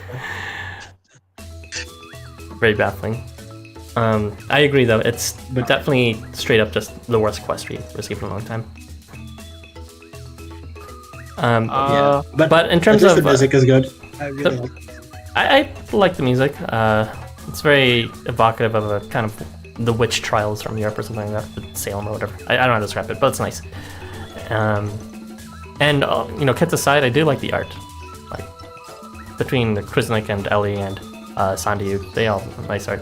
Yes, I'm excluding Tsukuyomi. Why Yeah, I does like Ellie it. get to appear in everyone's art? Because she's the queen, obviously. It's like gotta commemorate her passing. Rest in peace, Elizabeth. Anyway, but yeah, overall, this event itself is going standardly well. The grinding quests aren't so bad, and the challenge quest sucks. I'm just honestly just waiting out for the next event at this point, though. I'm kind of already done with this. I disagree. The fashionista Suzuka always procs her evasion, like Irby said. So, Yeah. sucks. Immediately sucks. I don't mind it because I did actually pull Sandayu, and I do have the Sphinx to kill it later, but yeah, it kind of sucks for people who cannot remove that evasion from Fashionista Suzuka because she always procs it. And Never goes and in. I don't have the evasion pierce AR. I think it's rate up. Maybe not. I don't think it is. It's weirdly one of the I don't outlaws have when it that isn't either. made up. But I know which one you're talking about. Yeah. It's the new one with the Arachne. Yeah, I don't the have it lava either. girls. Anyway, I think that's enough talking about this, so I'll just go ahead and read out the comments and close that stream. So I'll just find where we were. Skull. Sphinx can be a troll alien, I can feel it. Pretty cool. Bye gang, bang your stream, bang bang! Thanks for the stream, Just Nomad, Menton was there too. Was she? Can't recall, I don't know her. Oof. Good work guys, bye. Great stream everyone, that's because you focus on Nomad Harvey. That is true. The fencer meta is too real. When Leanna mid-Springant is released, and you don't get her, what then? I'm interested in seeing her too, of course, because of his skill speed. I hope they don't do another Kresnik though, because man, Kresnik's kit was just disappointment. Cat meta, shut up. Imagine Smoky God in JoJo Part 2. I keep on forgetting that, like, Smoky God is a JoJo reference. His variant. Smoky is not mental, but has high HP. Actually, he's Mr. from Part 5. JoJo, Guido, Mr. Sex Pistols. Wait, his voice is Mr.? That's a lot of references I don't understand. Hopefully get lucky on Christmas. That's very forward of you, Prisma, but make sure to wear protection when you do get lucky. Good luck, and Karma, thanks safer. Alright, that's it for the stream then. Thank you for joining us, everyone. Don't really know when the next piece of content will be. Probably the next event will be Christmas, so that's the next time you'll hear us all discussing most likely. Unless some of us are busy, which is understandable. Probably going to get something in November. Are we? Probably getting something. Yeah, I mean, this event ends before the middle of November, so something is going to happen there. Yeah, before maybe. Christmas. Probably like campaign stuff. Imagine if they actually do quests, Christmas let's reprint. go. What, date quests? Well, Riddle 2.0. oh. Riddle. No thanks. All these riddles. No more riddles. Also, no, Smoky God is not voiced by Guido Mister. I see. Mista. Alright, well, you'll have to look up who the real voice actor is on your own time, everyone. But yeah, thank you for joining, everyone. We're gonna say our goodbyes now. So, on 3. 1, 2, 3. Bye.